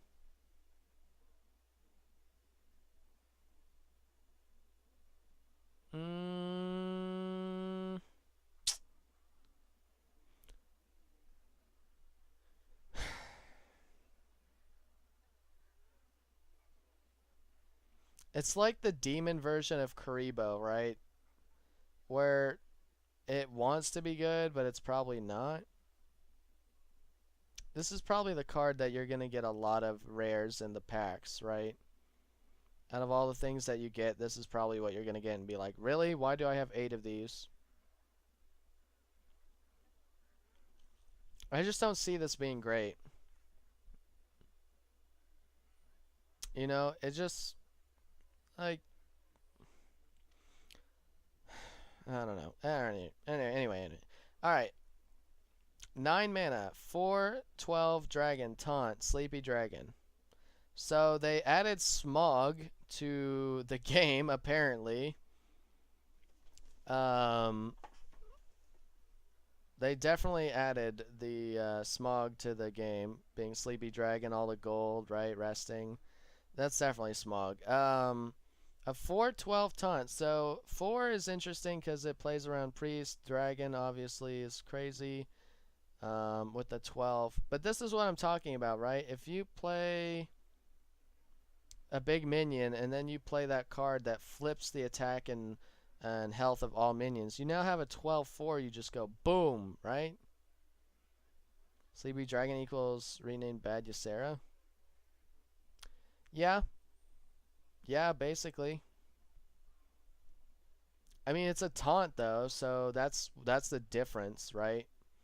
It's not great because it doesn't discover a dream card, but it's great because you're able to play it and protect yourself. I think we might see play out of it. It's iffy, right? Because you did say Ysera, obviously, which is going to be most of the time better, but the taunt value, while it has 4 attack, is really good. And Dragon, of course, to deal with. Dragon Fire Potion, you can't do it. And Shattered Death, Shattered Pain is not a thing on this. And BGH can't do it. So it's a pretty thick card, but it's interesting. I like it. Violet Worm. 8 mana, 7/7 boost mode. Death Rattle. Summon 7 1/1 grubs. So basically what it is it's a -1/-1 what is it called? The dragon legendary that summons a bunch of 1/1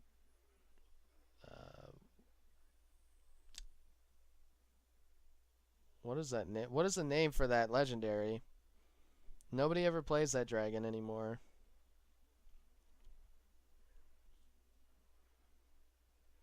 Onyxia. Thank you guys. Thank you. Okay, so Onyxia, right?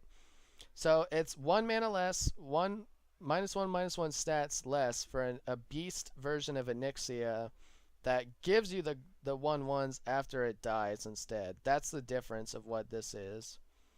Is this really good? I feel like it is because if it dies, you get the 1/1s, which if you have no board, if you just play this naked and they kill it, you still get the 1/1s, so it could be really good. Is it viable? I mean, you're probably better off just playing a 8 mana legendary, but it's nice that this exists because there's been things that are similar, and this has something that's a little different stat-wise. So I like it, but we'll see.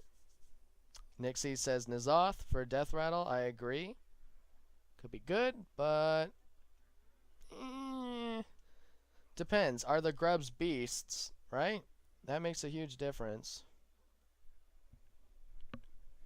Okay, there's no picture of the grubs, so I don't know for sure, but we'll see.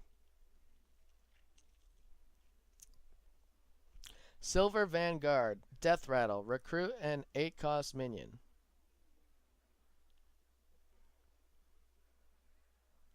Death Rattle, recruit an 8-cost minion. So this is close to why am I quizzing myself, right? Damn. This is close to the Skellymancer, the 5-mana 2/2. When it dies, you summon an 8/8, right? This is what it reminds me of. Because you have to play all of this mana for this to try to pull an 8-drop minion onto the board. It's good, but like you get silenced and then you're screwed. Silence seems like a really big key to a lot of these cards and dealing with them, but what do I know? I'm just a legend player. And alright, Dr. Awesome, take care, man. Tyrion or Lightlord? Yeah, but that's the thing, like, you have to kill it first before they silence it or steal it or something, right? They're really good, but you're risking a full turn, if not more, to try to get a recruit. And all it takes is one silence or some kind of steal or something, and boom, you've lost your whole turn. And then you have to hope that it's a good 8-drop, right? You have to make sure you only have good 8-drops. And then you have to hope that they don't just have a hard removal for the 8-drop. So it's good because it's 7 mana. It's weird because it's not a battle cry. If it was a battle cry, that'd be broken as hell. But it's a death rattle, so. Like, if I'm playing priest, right? As a priest or a mage, I almost would save it for turn 9 to play it and then frostbolt it or shadowward paint it, just to guarantee I get the 8-drop. But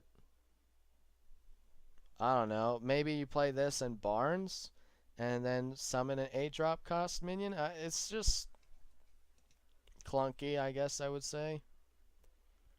We'll see though. Alright.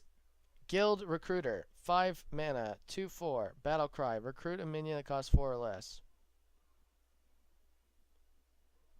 I like it if you're not running a lot of 1 to 3 drops, right? If you reward yourself by maybe playing Druid Ramp a little bit early and then you just play this and get, a really strong 4-drop, sure, why not? But you have to make sure you have good 4-drops that actually get summoned, or a really good 3-drop, for 2/4 stats against a 5-stat minion, right? You're talking about Pit Fighter, which is a 5/6 neutral.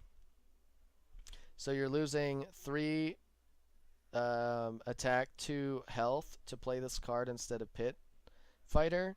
You better hope that 4 cost is going to be way better, and spreading out the damage there is going to work out. Otherwise, this is going to be under average in my opinion. And then we have 5 mana, 2/2 Fungal Mancer. Battle Cry. Give adjacent minions +2/+2. Okay, this I can see, right? Because you're effectively putting +6/+6 stats on the board, and you're all for 5 mana. So 6/6 worth of stats for 5 mana, which is really good. And it's adjacent minions, which means you're able to buff 2 minions like a Direwolf Alpha, which if you've ever played this game against Direwolf Alpha, you notice that even with the +1/+1 attack, only the +1 attack that it gives for both is super strong, right? So giving it +2/+2 to adjacent minions is huge. Priest has a card that gives adjacent minions +2 HP. Obviously, it's too slow and not good for the decks that are being run right now, but if the, Valen OTK combo Priest bullshit decks didn't exist, then it would be really strong, giving +2/+2, because you have Cabal Talon Priests that are just crazy. So +2/+2 for both minions. I could definitely see this being played, especially in things like Zoo, or any kind of tempo list. I think this would be really good.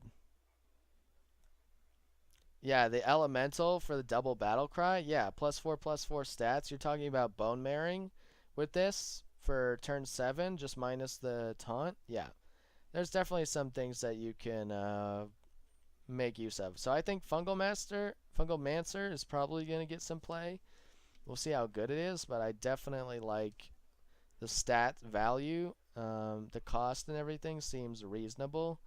And because if you think about Doppelgangster, it's 3 2/2s, right? This is technically 3 2/2s, but on minions that you already have, plus an extra 2/2 minion, right? That separates those minions. Which, except for that Hunter card that we found that is 7 mana, it's going to be really good to separate this. If I'm going against Mage and they're playing Meteor, right? This is going to be great to like buff 2 minions from the side and have this in the middle to block the Meteor play. So I like Fungal Mancer. I think we'll definitely see play. Green Jelly, 5 mana, 3/3. At the end of your turn, summon a 1/2 Ooze with Taunt. Hey, we're getting the 1/2 Ooze Taunts again. This game has officially gone full circle from Naxxramas. This is now Naxxramas expansion. Confirmed. Confirmed. I like the cost. I think it'd be much better if it was 4 mana, though. I think we'd see way more play from Green Jelly if it was just 4 mana, but definitely definitely an interesting card. I don't think it'll get lots of play because the stats and, what you're summoning aren't great, unless if you can combo with it somehow, but otherwise likely won't get play, but I like that it's definitely reminiscent of Naxxramas, if any of you guys played it. Troggloometer.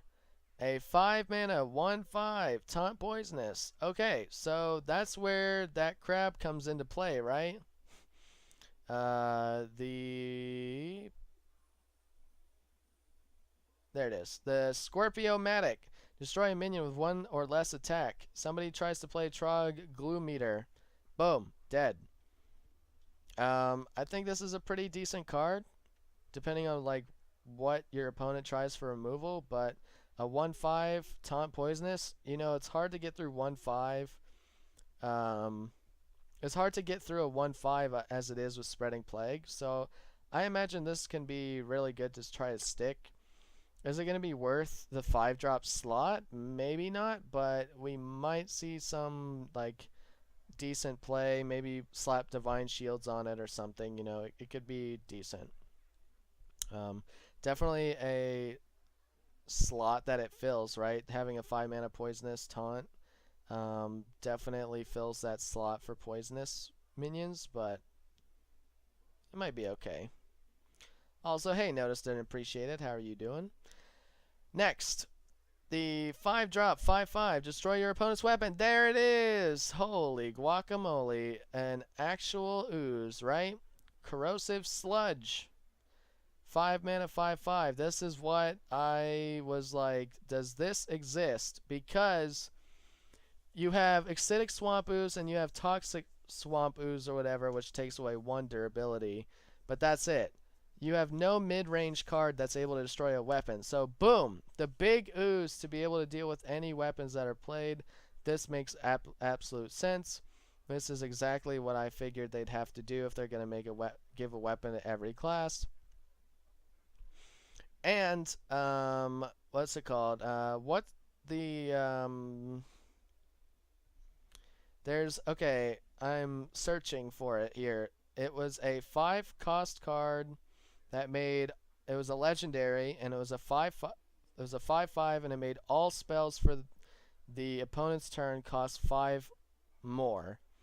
Whatever that legendary is called, this is what it reminds me of for this meta, right? There's a lot of spells. You want to play it to destroy, or you want to play it so they can't play any big spells for the turn. This is the same thing. There's a lot of weapons now. You want to play this to take away that weapon. Loatheb, thank you very much. Yes, Loatheb. This is the Loatheb of this expansion. That's what this is. This is going to get run in quite a few decks because of all the weapon choices and all the things that you can do with weapons. This is going to be the Loatheb of this expansion. I'm calling it right now. 4 mana, 5/1, Death Rattle, summon a 5/1 Reverend. Okay, so this is interesting because Cursed Disciple has the Death Rattle, so it's for 1 extra mana you can get a Magma Rager with a Death Rattle to summon another Magma Rager. That's how you should look at this card. Will it get play? It could, right? Forcing your opponent to have to take 5 to the dome is really good if they have to hero power it and then trade something else in. Or, forcing them to have to use, some other kind of removal on it.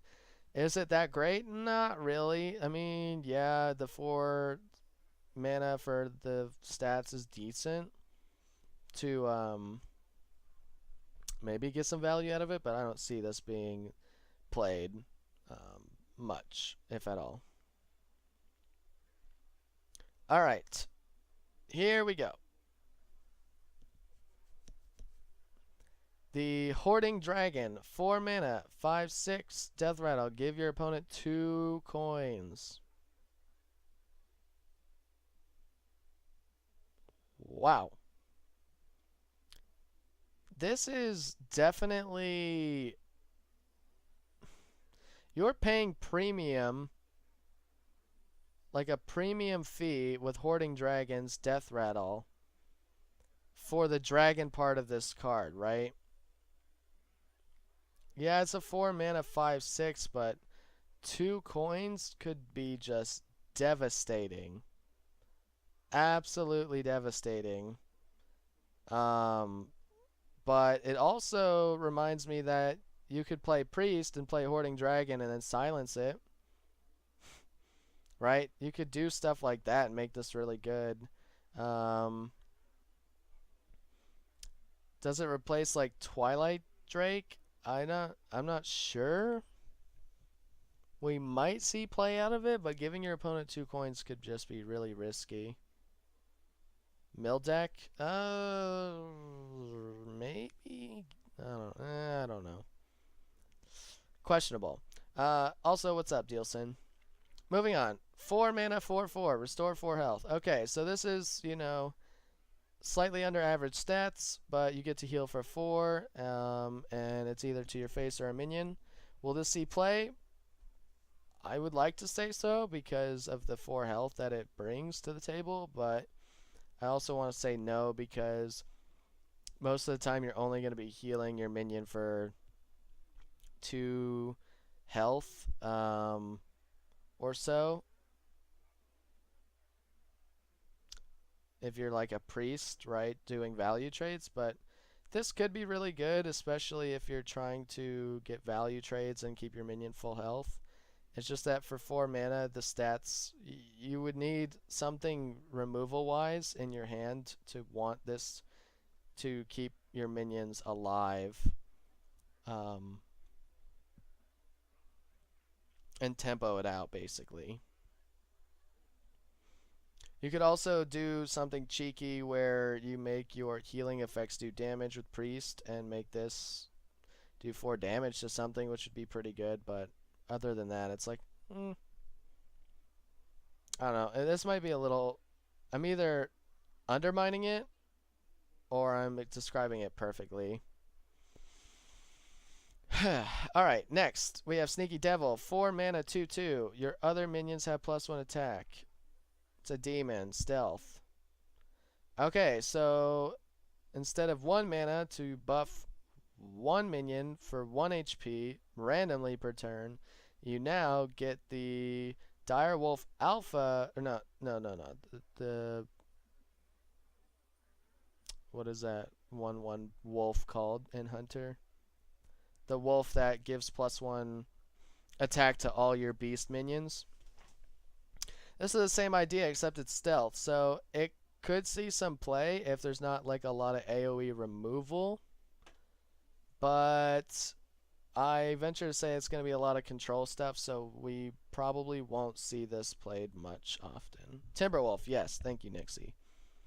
So this is like the Timberwolf of this expansion, but I don't think we'll see much play of it since we don't really see much play from Timberwolf as is. And thank you, noticed and appreciated for the host. I appreciate that. Thank you, man. Okay, Boisterous Bard, a 3 mana, 3/2. Give your other minions +1 health. Yeah, I can see this getting played, right? You just buff all your, smaller minions by +1 health. I could definitely see this get played, to get value trades early and to get the tempo early. This could definitely be a huge card to swing the board for you in your favor, especially, trading 2 minions in and they're both at 1 HP, forcing your opponent to have to pick one or the other minion to kill and leaving one left. So the stats obviously are not the best, because of the weak HP, but it's still 3 damage for 3 mana. I would say this could definitely see some play. And if it doesn't, it definitely will fit in some budget decks probably. 3 mana, 1/1, Divine Shield Poisonous, Beast. Okay, so we could definitely see this in play. The Divine Shield Poisonous, all you have to do is do some AoE buffs and everything, and any AoE buffs, or maybe Mark of Yasharaj, stuff like that could be really good. Otherwise, we're not going to see this played at all if it's really easy to get a quick silence or steal it and kill it off or whatever. Obviously, the 1/1 stats make it harder for it to be good, but you compare it to Emperor Cobra, which is a 2/3, and instead it's a 1/1 with a Divine Shield, so it has the potential to survive a hero power and then a minion, or which is then better than the 2/3, which can just die to a minion or something, right? So that's the best part of this, but we'll see if it actually gets any play. For 3 mana, it's hard to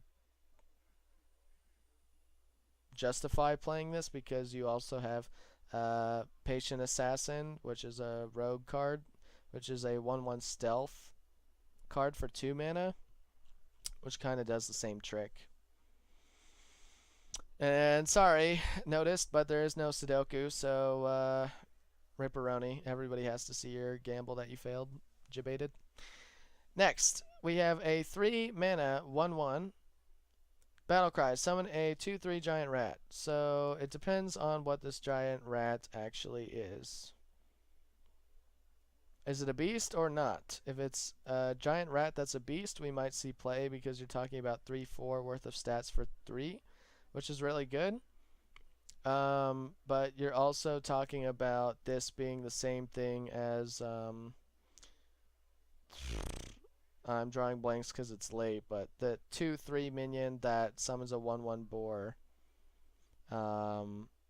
It's the same idea, just backwards, right? So it's dependent on if the giant rat is a beast or not.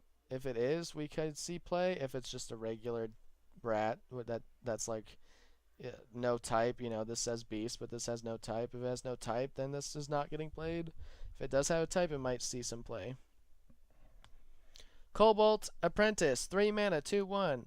Battlecry, deal 3 damage, randomly split among all enemies. Okay, so this is the better Mad Bomber, right?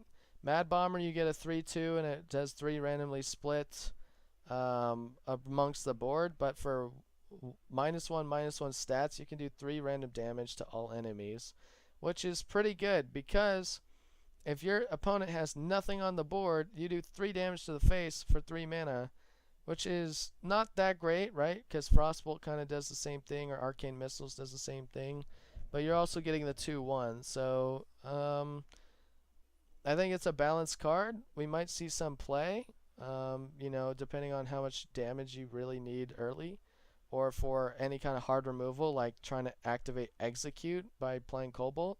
The RNG, of course, is not going to be very favorable. Like, it's not going to be favorable with players playing this because it's not consistent in being able to choose where your damage goes. But I do like the card design. I like the idea, and I think it's a good one by Blizzard. And a huge hello to, well, man, I wish I could just like pronounce that name off the top and be like, yeah, I totally know how to do it. Sutike Sheena. I'll just say Sheena for now and hope that it's for the best. Yeah, it's exactly. It's a 2 mana with 2/1 for the Arcane Missiles. That's exactly it. That's what the combination is. And that's why I think it's nice. Arcane Missiles used to be pretty relevant way back, way back in the day, and this could make that kind of interaction relevant once again. All right, 3 mana, 4/3, deals 6 damage to a dragon. Wow, Dragon Slayer, that is huge. This is definitely seeing play, 100%, right? And if nobody plays this, I'm playing it because who cares if this deals 6 damage to a dragon? It's a 3-drop 4/3, so the stats are already good. But then if there is a dragon, boom, 6 damage? That's huge. That completely cuts into anybody who wants to play any kind of dragon into the meta. And you could definitely, I mean, it's a free fireball, right? It's so good. I'm down in the DMs on this one. I think Dragon Slayer is definitely going to be one of those that we see played for sure. Of course, depends on how the meta goes, but from what I've seen so far, this is definitely going to be played. Toothy Chest. At the start of your turn, set this minion's attack to 4. Okay, so you have the validated Doomsayer of the 3-drops, right? Trying to get this card to be a 4/4. Could be good. You know, you're trying to, you know, a lot of the times if you're playing a 4/4 minion, for 2 mana or 3 mana, there's some kind of negative effect to it. So the negative effect is that this could get silenced or somebody can kill it before it gets the 4 attack. But if you're able to control the board early and make this a 4/4 for turn 3, why not? That's amazing stats for a 3-drop. It definitely trades well. It'll definitely be something that your opponent has to deal with and will help you tempo out your deck list to get ahead early. So we could see play depending on how the decks are constructed. Will we see a lot of play of the Toothy Chest? That's my answer.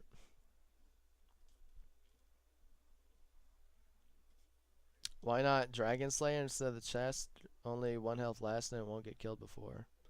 Well, see, that's the thing. I mean, that's the exact thing, though. Dragon Slayer, the thing between Dragon Slayer and Toothy Chest, though, okay? So this helps against the dragon meta that will probably happen. You know, and it's a 4/3. But this Toothy Chest, right? It can be better than the Dragon Slayer strictly because of this HP. HP is king in this game, right? That's what helps you win the game by having more HP than your opponent and getting them to 0 before they get your HP to 0. This being able to value trade where this isn't is huge, right? This dies to a Frostbolt, this doesn't. This dies to whatever that new arcane shot is. This doesn't. This dies to a 2-drop. This doesn't die to almost any 2-drop, right? That's the difference, right? So the 4-3 is really good stat-wise, especially against the dragon.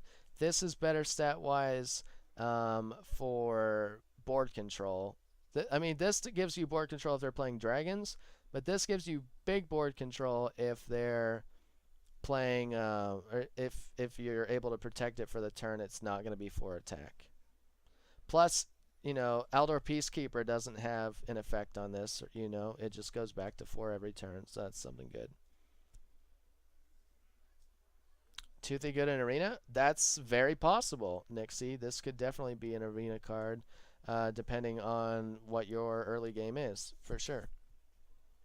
Also, a Coreupted hi to Blood Mist. Thank you so much for stopping by. I greatly appreciate it. I definitely want to show off this emote really quickly, and I definitely want to show off this emote really quickly. Thank you again, Blood Mist, for helping me be subbed to... Wait, no, I messed that up. Oh shit, I clicked the wrong one. Rip. This one and this one. Actually, that's even funnier anyway. It actually looks like the Raichu is, has his hands up for the gun. Anyway. Debated. But yeah, thank you again. Okay, so next. Fungal Enchanter. Battle Cry. Restore 2 health to all friendly characters. Yes. This should definitely see some play. It's a 3-drop for 3/3. Any value trades you make, restore 2 health to all friendly. Definitely a good one. Plus, imagine this. So first of all, it's a half of a circle of healing, right? But if you're playing Priest and you have a couple minions that are damaged with a Northshire out and you play this, boom, you're drawing cards, you're getting a 3/3 for 3. It's really good. This is definitely probably seeing some play too, right? I can't imagine you not value trading and then playing this. I really like the design of this, and I think it'll be pretty good. Yeah, I think we'll see play. Plated Beetle, a 2-drop, 2/3, Death Rattle, gain 3 armor. Okay, so this is pretty nice as a beast. Definitely can help as like maybe like a hunter synergy or the armor synergy. Can't stay, but damn dude. 6MNTS. Yo, Swap Me TV, subscribing to me. 6 months, guys. 6 months in a row resubscribing. Unbelievable. Where does the time go, dude? Where does it go? 6 months. Insane, dude. Insane. Jesus. Crazy. Yeah, Swap, take care, man. Thank you so much. And thank you, seriously, for the 6 months in a row resubscription. That is just... That's nuts. That's crazy, and I'm so thankful. Thank you, Swap. Also, hop on this saddle, Kappa Pride. Okay, back to the Plated Beetle real quick, because we're almost done, right? Oh, yeah. All right. Plated Beetle. So, again, this, I think, can work for Warrior as well. Something that you can play early. You know, you see Armor Smiths, the 1/4s that give you an armor for every time it gets damaged or a minion gets damaged. This could kind of replace that for the extra attack instead of the extra HP and try to contest the board a little bit earlier with the 2 mana slot. So I think this could get play. Keleseth, of course, is cock blocking a lot of what the 2-drops are right now, but we'll see if Keleseth becomes irrelevant because of better 2-drops that you could synergize with. So we'll see. The stats are pretty good, right? Like it's a river crocolisk, but you get 3 armor when it dies. I think that's pretty fair for the design that it has. All right, 1 mana, 0/2 elemental taunt divine shield. I kind of like this. Obviously it's a 1 mana card, but taunt divine shield for protecting your HP for for 2 is pretty nice. Any buffs that you can put on this would be great, but you know, for a 1 mana slot card, obviously it's not supposed to give you much. This definitely, you know, instead of a 1/1 taunt divine shield, you get a 0/2 taunt divine shield, so it protects you a little bit better with the 2 HP and helps you, you know, keep this alive. Annoyotron, yeah, this is definitely the Annoyotron, right? It just doesn't have the attack. I can agree with that. And last but not least, Dire Mole, 1 mana, 1/3 beast. Okay, so you're giving Aggro Druid the ability to play Dire Mole over Raven, Enchanted Raven, and then have it be a 3/5 minion instead of a 4/4 minion, which obviously is not as strong against Priest, but against anything else, a 3/5 minion is going to probably net you more value over time, strictly for that extra HP. However, the Dire Mole for a 1/3 stats fine, everything's fine, and we're done. Finally, with the review that took like 2 hours or so.